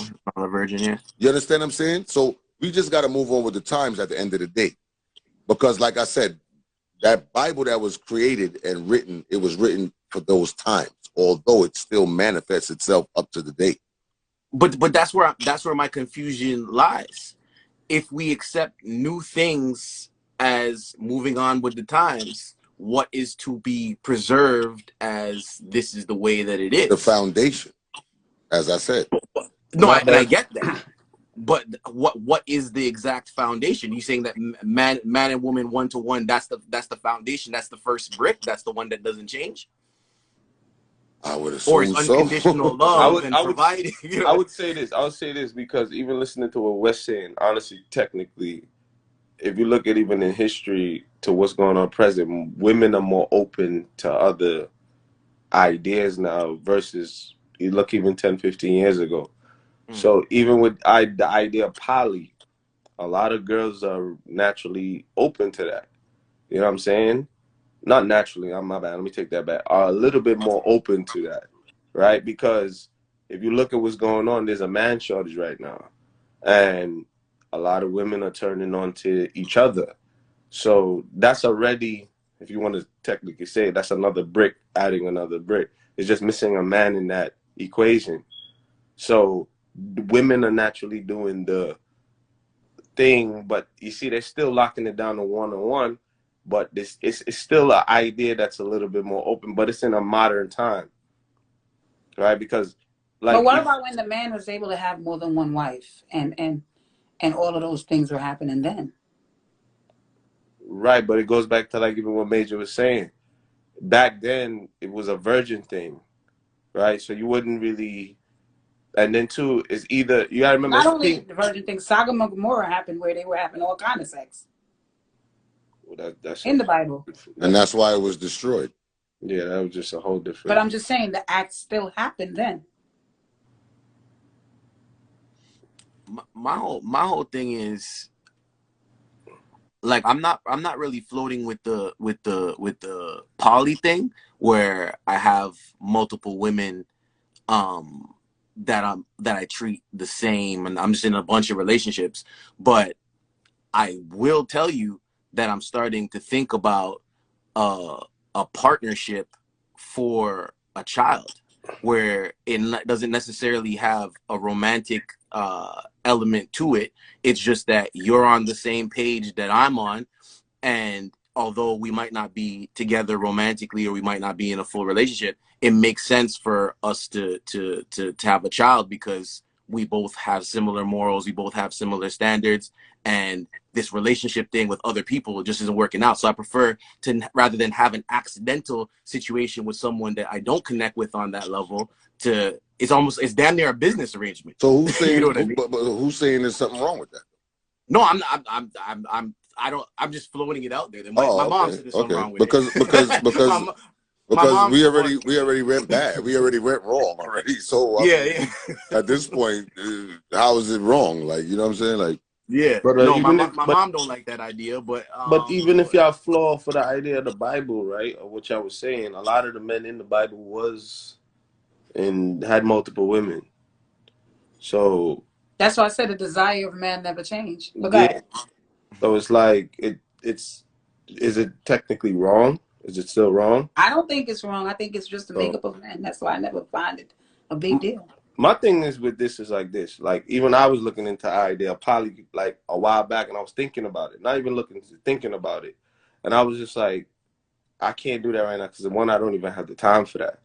And two, the financial backing that you would have to create that to make sure. And then the leadership behind that. It's more than just fucking multiple chicks. Like, so if you can handle that and you could put the structure behind it and it could work and everybody's at peace, I would say go ahead. I don't shit. Like, remember, we live in new times. I believe that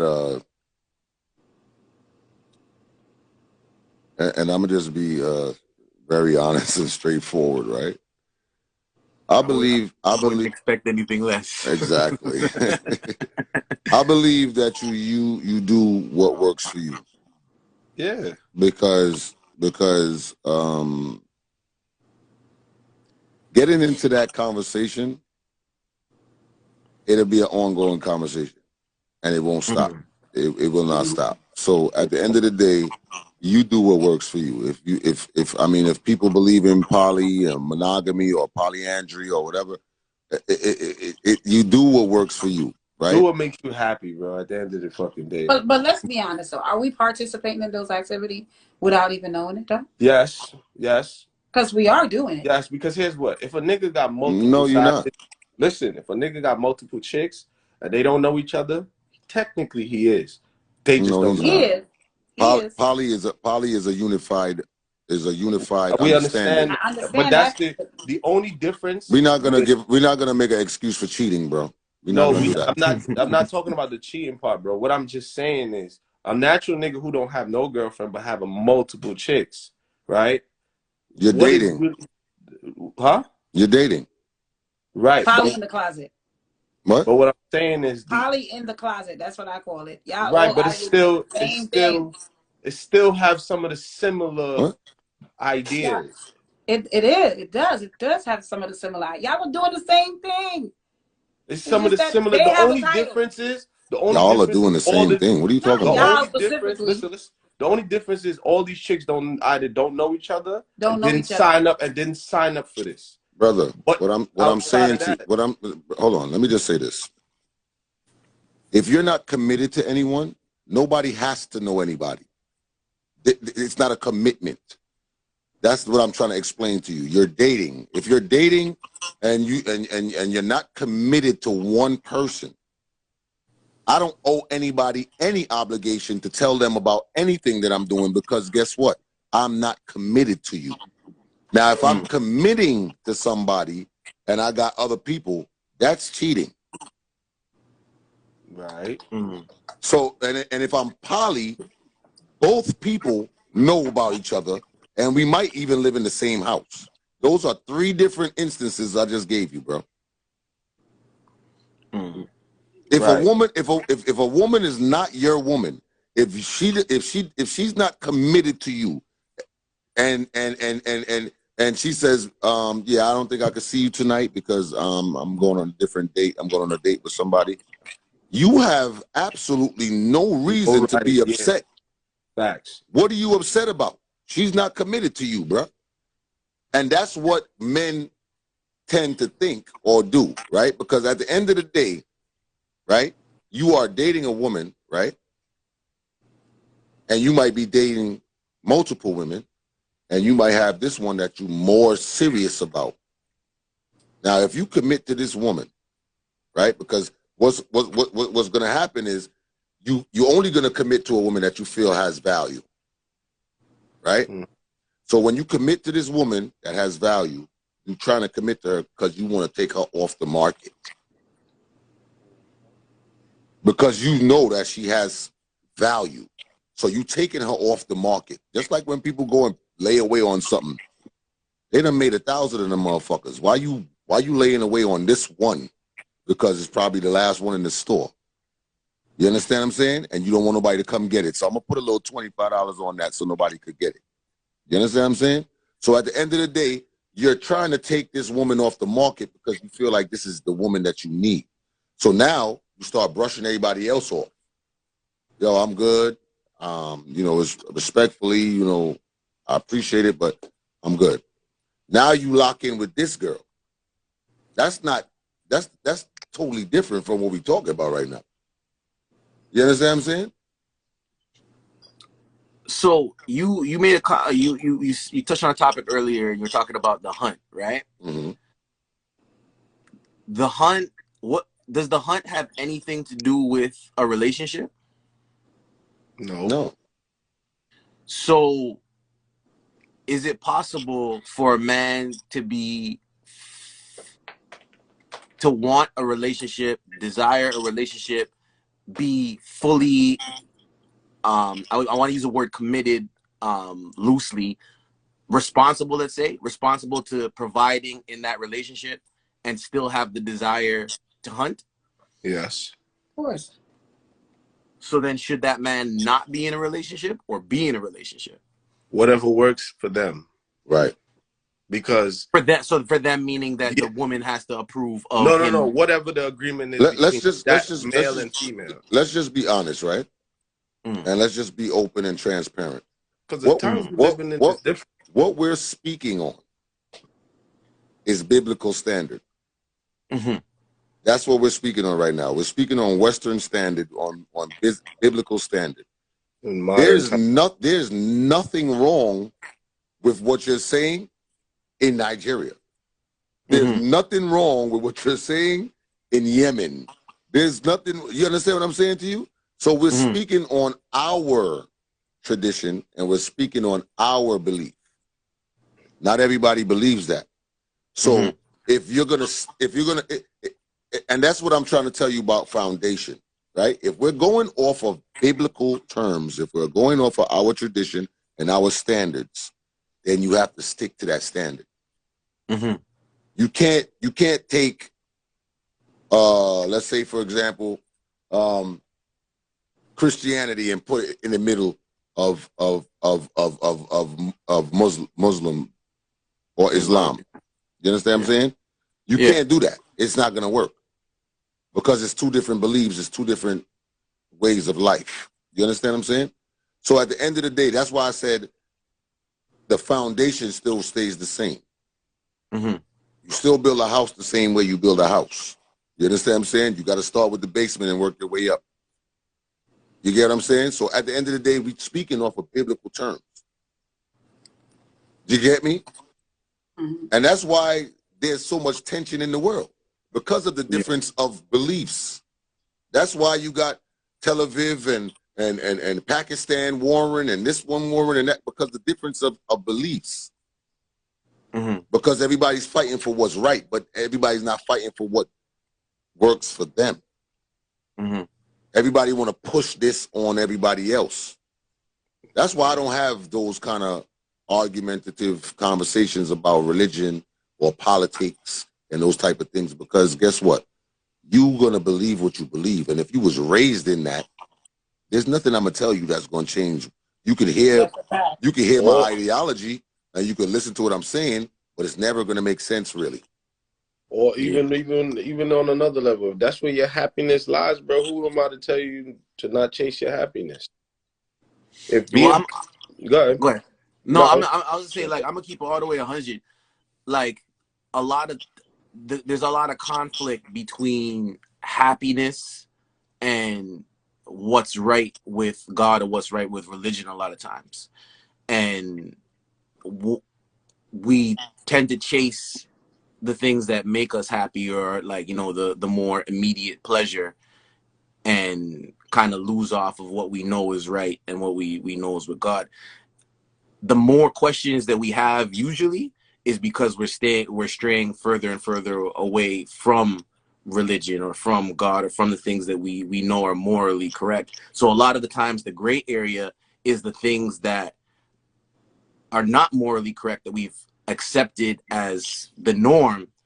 And because we've made that acceptance of the norm, now we're having this battle between what we think we should be doing, but what we're comfortable doing because everybody else is doing it. You know why? Because everybody's trying to change the plan. Everybody's trying to make the foundation. Everybody's trying to change the foundation and make it feasible to their lifestyle. And that's where you go wrong at. You understand what I'm saying? You go wrong that way. Because can I be a Christian killer? you could remix it away where you definitely like I kill people, but I'm Christian. Does that make sense? When the Bible specifically says thou shalt not kill? You see that, and that's where the hypocrisy comes in at, and that's why you have so many pastors and people out there changing up everything and doing dumbness and making people second guess what we already know. You understand what I'm saying? Rubbing spit on people's face, beating people with belts, all of these type of stuff. Where does this come in at? Because you're making it feasible for your lifestyle instead of going by the guidelines. Now, you have never heard of Muslims saying, you know what, we Muslim, but who's to say we can't be gay? Who's to say eating pork that we can't eat pork? Because this is the mentality of human nature. We feel like we could come on. All right, so life has been going on way before any of us was here. Now we come here, we have lifestyles, we have certain things that we want to do, but it's against those guidelines. So now we try to change it for the better, to fit us. You ever see people take scriptures out of the Bible to make a valid point, but the rest of the Bible doesn't make any sense? But that scripture that they use validates their point. You ever notice that? You ever see people say, honor their mother and father for their days really longer? They saying that because they want their kids to listen to them, but they're not showing the value, and they're not showing the standard of the rest of what the word is saying. Because that's what you call hypocrisy. You understand what I'm saying? I'm making this to be feasible to make my point, but the rest of the Bible is null and void. I think that everyone is doing that nowadays. Every religion. And that's where you lose the actual foundation. That's where you lose it. Because at the end of the day, if I'm gonna tell you thou shalt not kill, what's up with the other 10, the other 9 commandments? You just telling me thou shalt not kill. Why? Because I got a gun in your face? What about God? What about the thou shalt not covet thy neighbor's wife? What about all of those other things? I might have a gun in your face because you try to screw my wife. Nah. You understand what I'm saying? So we can't be we can't be hypocrites to make our points feasible. That's all I'm saying. You understand what I'm saying? And if that's the guideline that you choose to follow, then you got to follow it as to the best of your knowledge, and not to just make things valid to your point. You understand what I'm saying? The guidelines that we normally follow is what's in mainstream media, what's in movies, what's in music, what's in, like, I'm gonna keep it 100. I'm not gonna lie. A lot of the things, the ideologies and stuff that I picked up as a kid to teenager was taught to me through hip hop and reggae music. The me being a womanizer, a player, whatever, is because the most successful rapper did it. Cartel kept talking about it. Whether I actually wanted that in my heart of hearts didn't matter. It was what was like made me the cool person or whatever. If we were growing up in communities where the Bible and religion was the teaching and the norm, I feel like the whole standard of these situationships and the breakdown of the family household or whatever is primarily because we let media guide what we think is the norm. You know what I mean?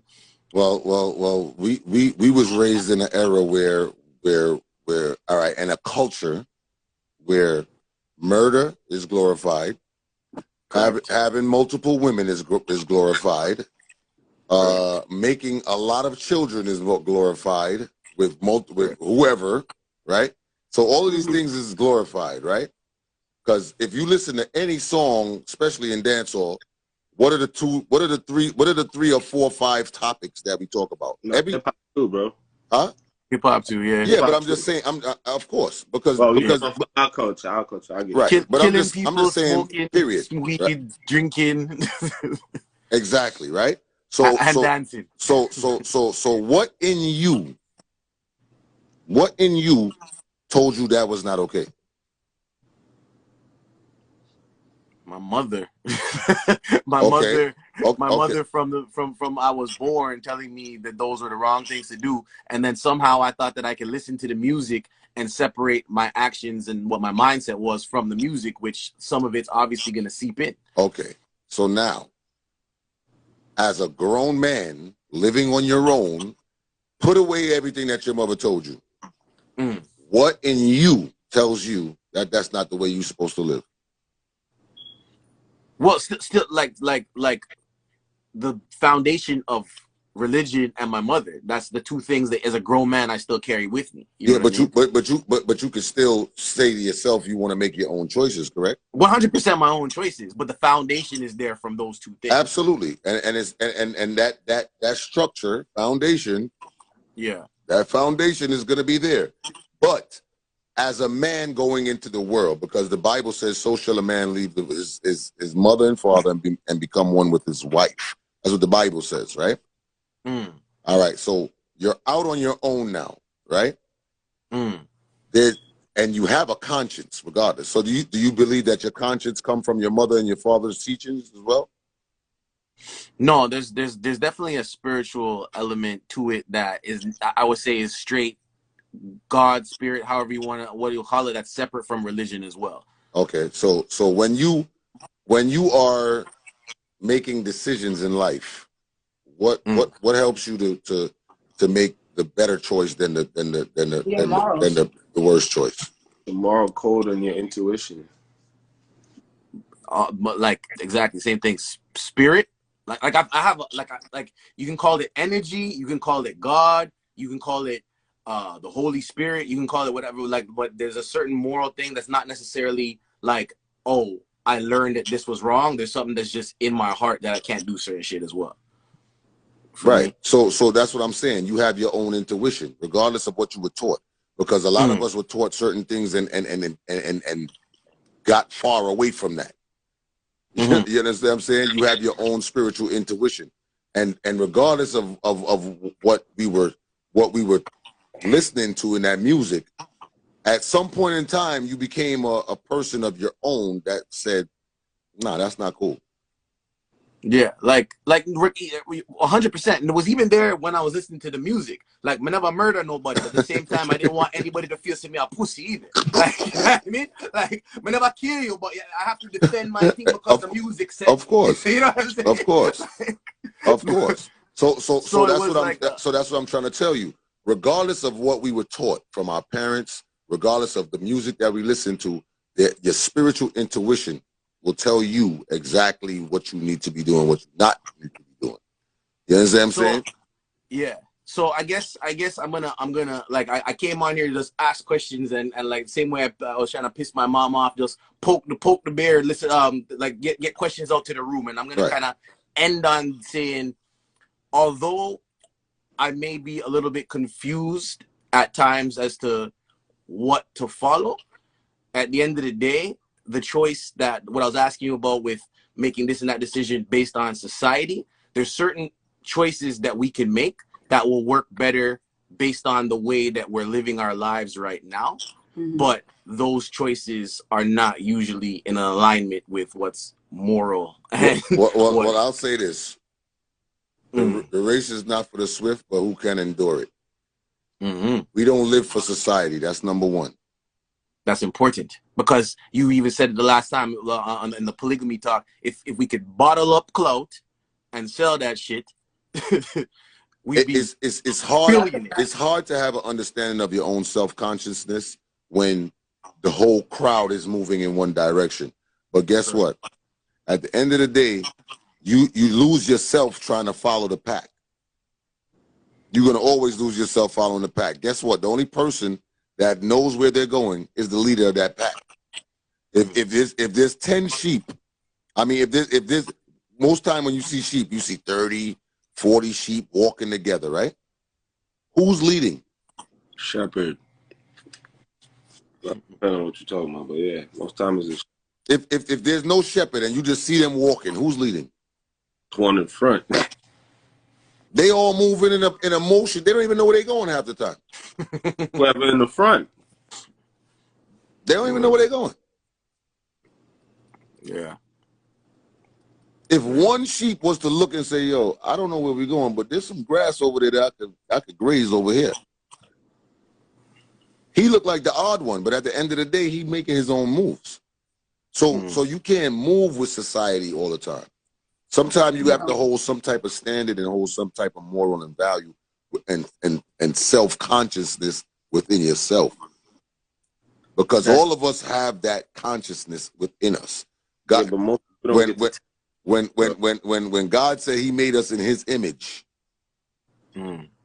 he made us with a spiritual connection to him, the Most High. You understand what I'm saying? And I don't need a pastor to tell me that. You understand what I'm saying? Because I know I am of him. I was created from him. Or it, or whatever you want to call it. But I know what I call it. You understand what I'm saying? So at the end of the day, you have to know how to tap into your spirituality and to your own self-consciousness. You understand me? And I'm just not the person that's gonna come onto the earth and try to change the foundation of how things were 2,000 years ago. Like I said, the times change. Yeah. We are sitting on a phone right now talking to the world.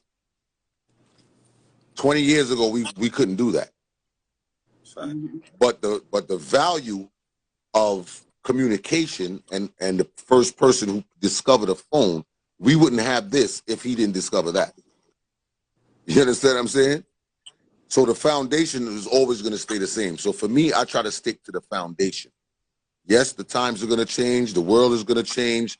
All of that is going to change, but I try to stick to the foundation of what I know and believe to be foundation. That's what works for you, bro. Yeah.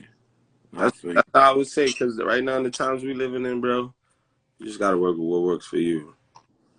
Individually, because honestly, we can't control the whole world. Not possible. And that's why I can't look at the whole evolution thing, where we once were monkeys and we turned into humans, and I can't live by that, because if that's the case, what goes around comes around, and everything that has happened in this world has happened more than once. And let me tell you something: I've never seen a monkey or a gorilla turn into a human. Might be wise, they're still monkeys and gorillas. That's just what it is. I was created by a higher force and a higher being. And we are evolving. And to be honest with you, I deal with what works for me. You feel me? And I've always got the signs. I've always got the testimony to talk about how my creator is real. You feel me? I've never had to second guess it because the testimony is there. When I felt like doors were closed and there was no other option, there was a way that was open for me. Yeah. Based off of my glorification, based off of my praise and all of those other things. That's what has been the outcome of that for me. So, I mean, if kicking a dog in the ass works for you, then keep doing it. But I know what works for me. Yeah, I know that the creator exists. I know that God exists, but I don't always necessarily know what he wants me to do. You know what I mean? I'm constantly trying to have conversations, but I don't know for sure when he responds, and that's a lot to do with just when the lines are blurred with the path that I'm on versus what, you know, like sometimes when you chase money or whatever, you don't know if it's necessarily the most moral way or in alignment with what he wants. I could tell you something right now. If you're chasing money,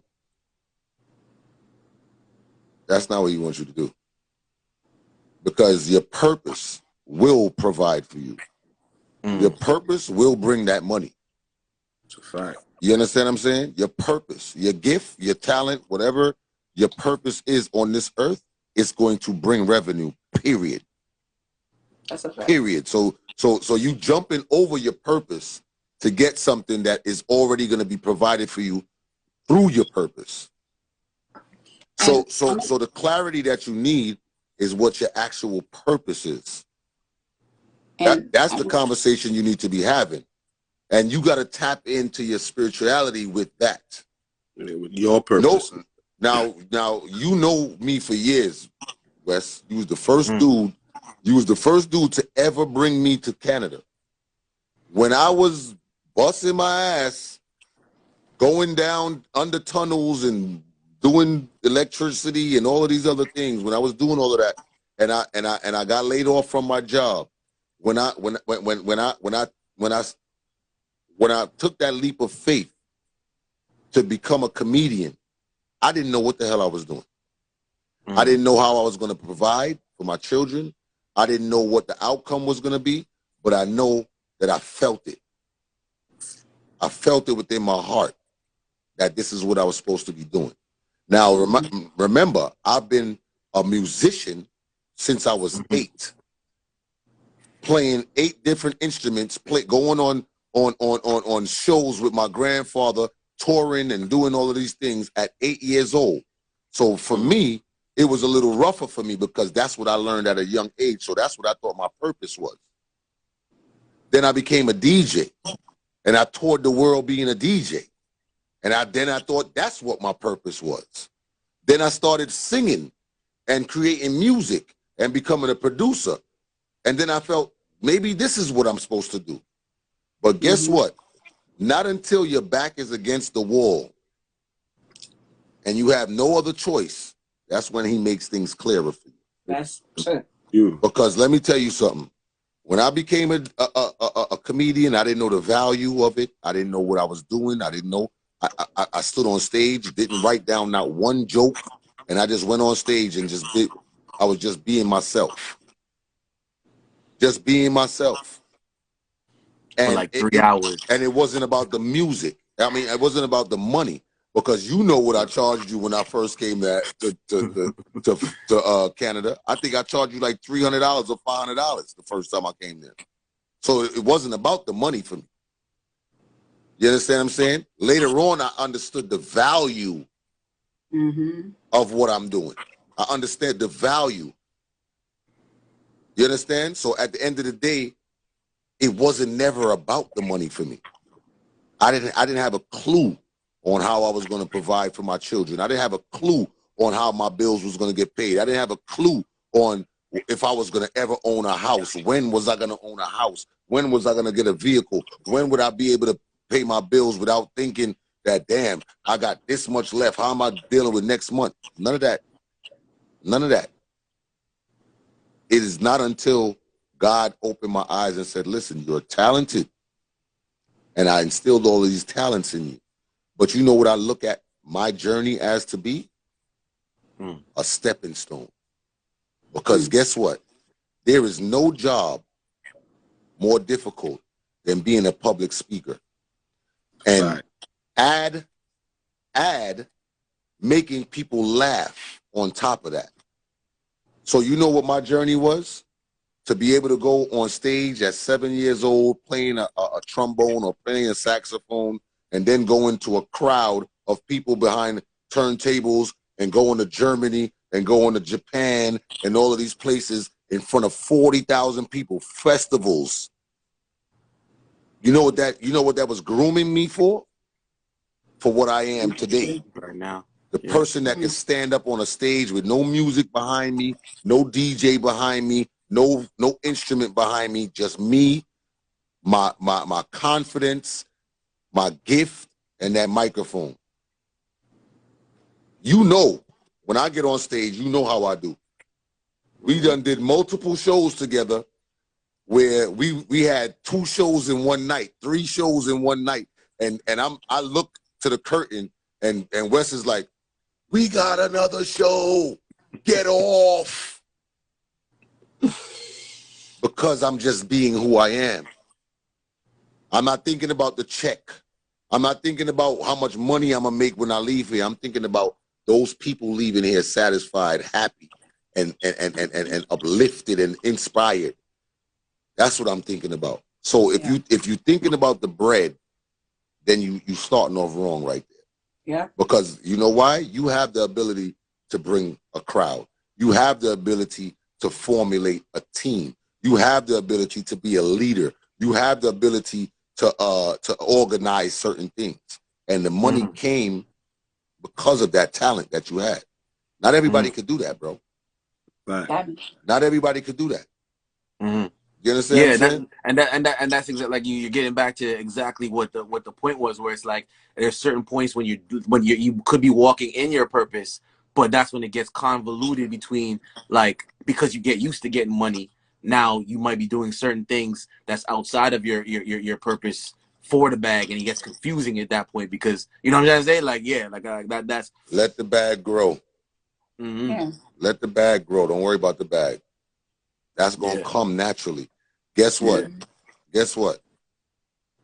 You as a proprietor, your purpose might be to continue doing that. But guess what? It might be on a different level now. Maybe you need, you understand what I'm saying? It needs to be on a different level now. Your structure was built by what you created already. Now you might need to be on movie sets. That's the foundation. You understand what I'm saying? Now you need to be going into theaters and stuff like that. You understand what I'm saying? So I mean, and I'm just putting it out there, but at the end of the day, that's between you and the Most High, and you got to make that connection with Him, and understand your purpose, but never lose the sight of your purpose, because He gave you that to provide for you. Yeah. No, and like you said, like with there's the connection with God, the Holy Spirit, your conscience, whatever you want to call it. The reason why I even brought this up, or have, like, I'm not out of sync with when something feels off. You know what I'm saying? Like, and that's why I'm constantly, yo, bro, I'm the most confident person. When you talk to me about any conversation, I'd be totally confident, but I also am in my head questioning myself all the time. And it's not necessarily because it's like confidence and questioning myself have nothing to do with each other. It's just always kind of like trying to make sure that I'm secure in the right path. And all right, so let me say this, right? In sync with God. Let me say this with you.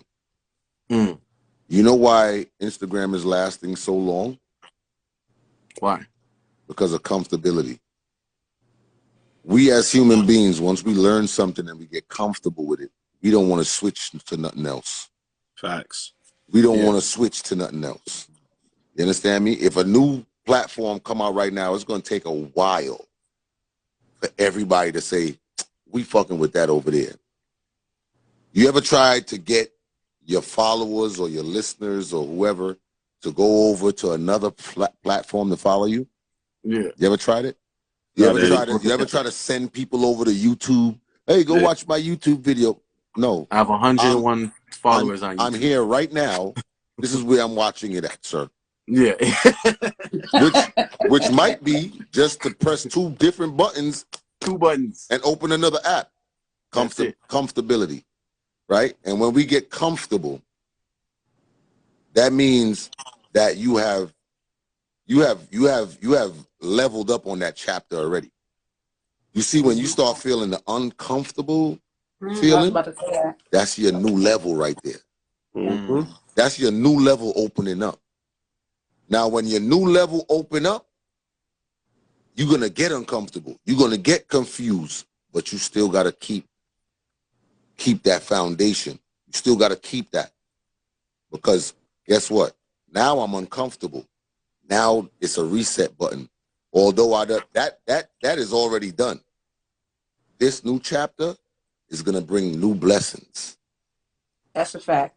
It's going to bring whole new blessings. Like you just got to identify that. So when you feel uncomfortable, it's because your new chapter is ready to open. You just got to go to it. Like Wes, like right now I'm uncomfortable because I'm skinny. I'm slim thick. Good night. But this summer, I'm going to be slim. Do you get it? So I'm uncomfortable because the hater right there. You uncomfortable because you're heavy. You uncomfortable because you had that girdle on for 6 hours. The Spanx is ready to come off. That's what's uncomfortable. Exactly. I feel you too. I feel you too. So by the summer weather. And I'm uncomfortable because I'm tired. Oh, fuck. I want to say this though before we get out of here. I'm grateful for everybody. I'm grateful for everybody and their opinions. I'm grateful for everybody in the comments. I'm grateful for my sister T, Wes, Spoogie, my brother over here. He was sleeping. Nah, he wasn't sleeping. He was listening the whole time. Believe me. You know, I'm grateful. I joke around a lot, and sometimes I get passionate, and sometimes I might come off a little assertive, which I am. I'm a man.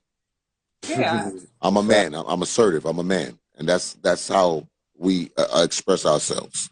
But I don't feel like I'm more than anybody. I don't feel like I'm more educated than anybody. I don't feel like I'm more blessed than anybody. Yes, I am blessed, and everybody here is blessed because we all are in the same space, sharing this blessing.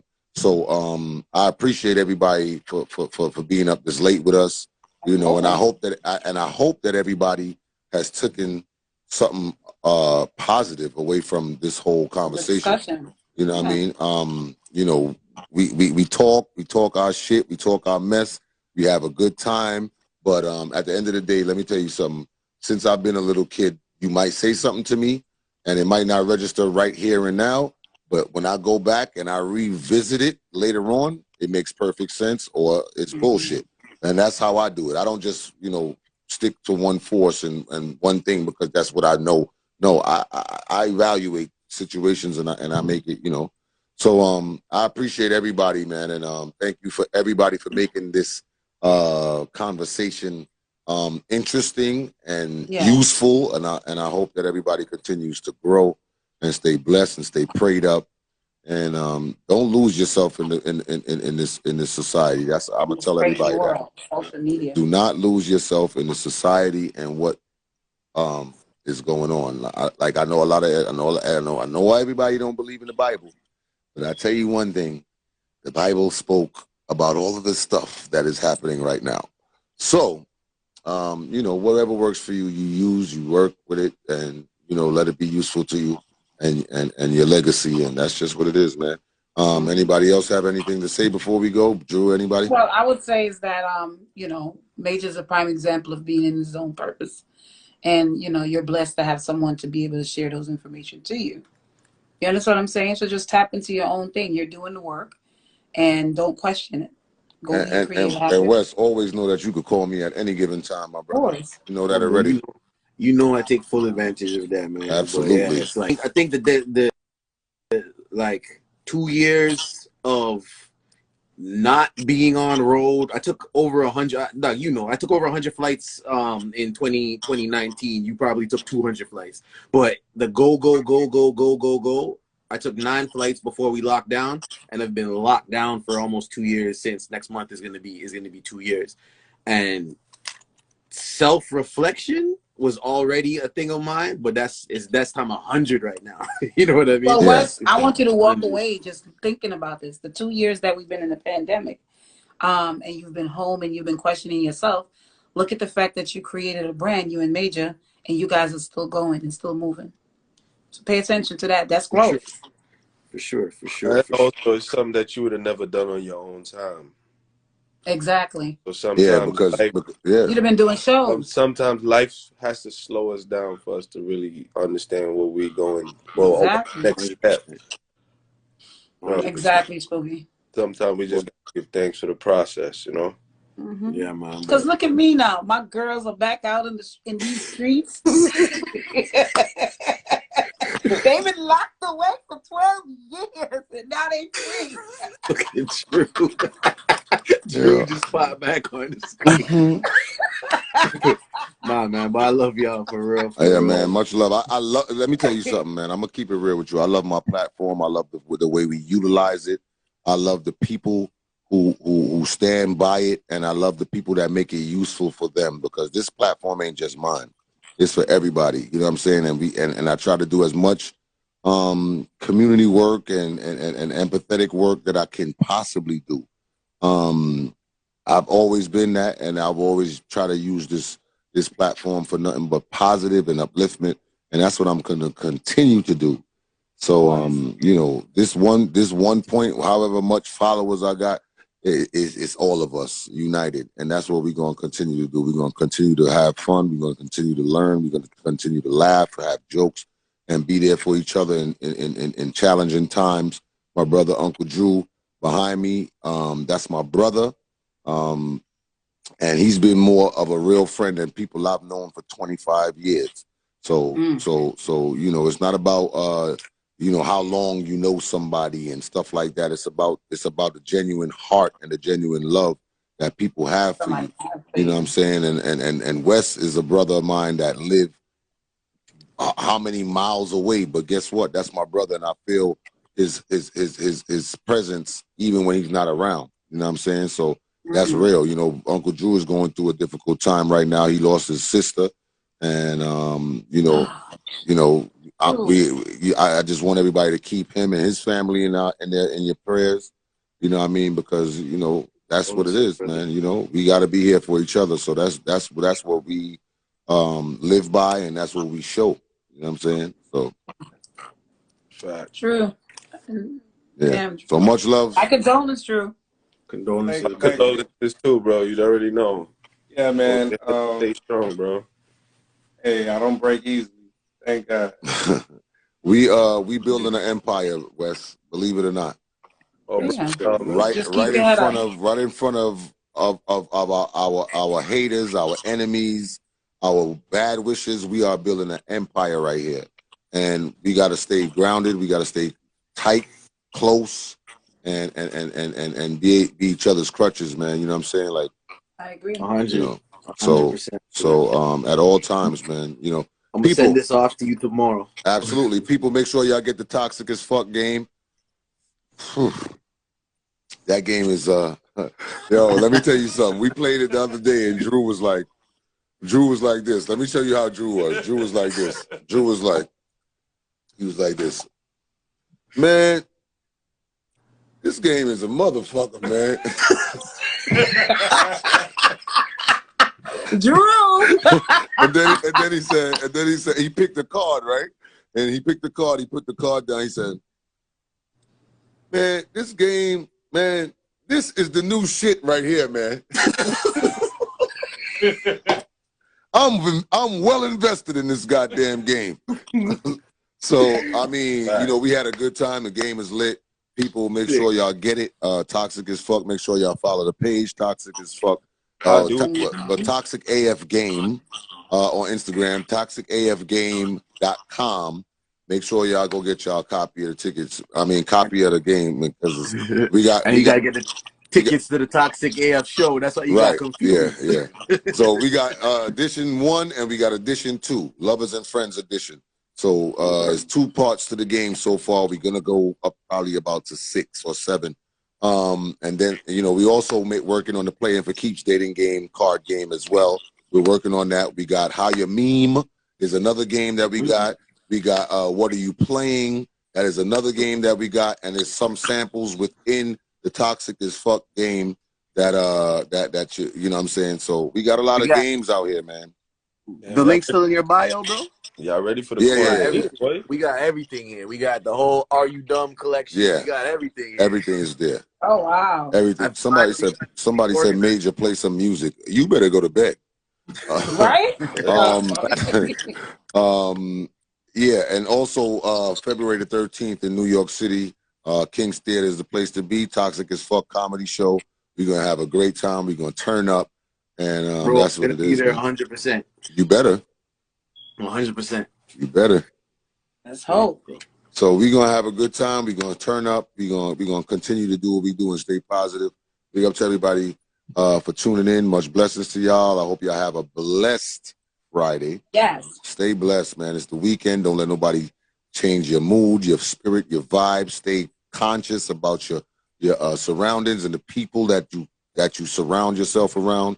And you know, just stay positive, man. You know, we be living in some times where we need stayed up till 5:45, bro. Yeah. I mean, it says 600 and something right now, probably, but it's probably like 80 people out of that's knocked out right now. Just dreaming about shit. Yeah, I know. Hey, every time we stay up this late, my followers jump in my DM and be like, "Yeah, I'm at work, tired. Thank you, Major. Thank you very much. I'm falling asleep at my desk." That's gonna be me. I got a meeting at 7:30. That's that. Oh, wow. Hour and a half from now, bro. Woo. Well, all the best, y'all. I appreciate y'all, and God bless y'all. Have a good one. All right. Peace. Bless up. Bye, y'all.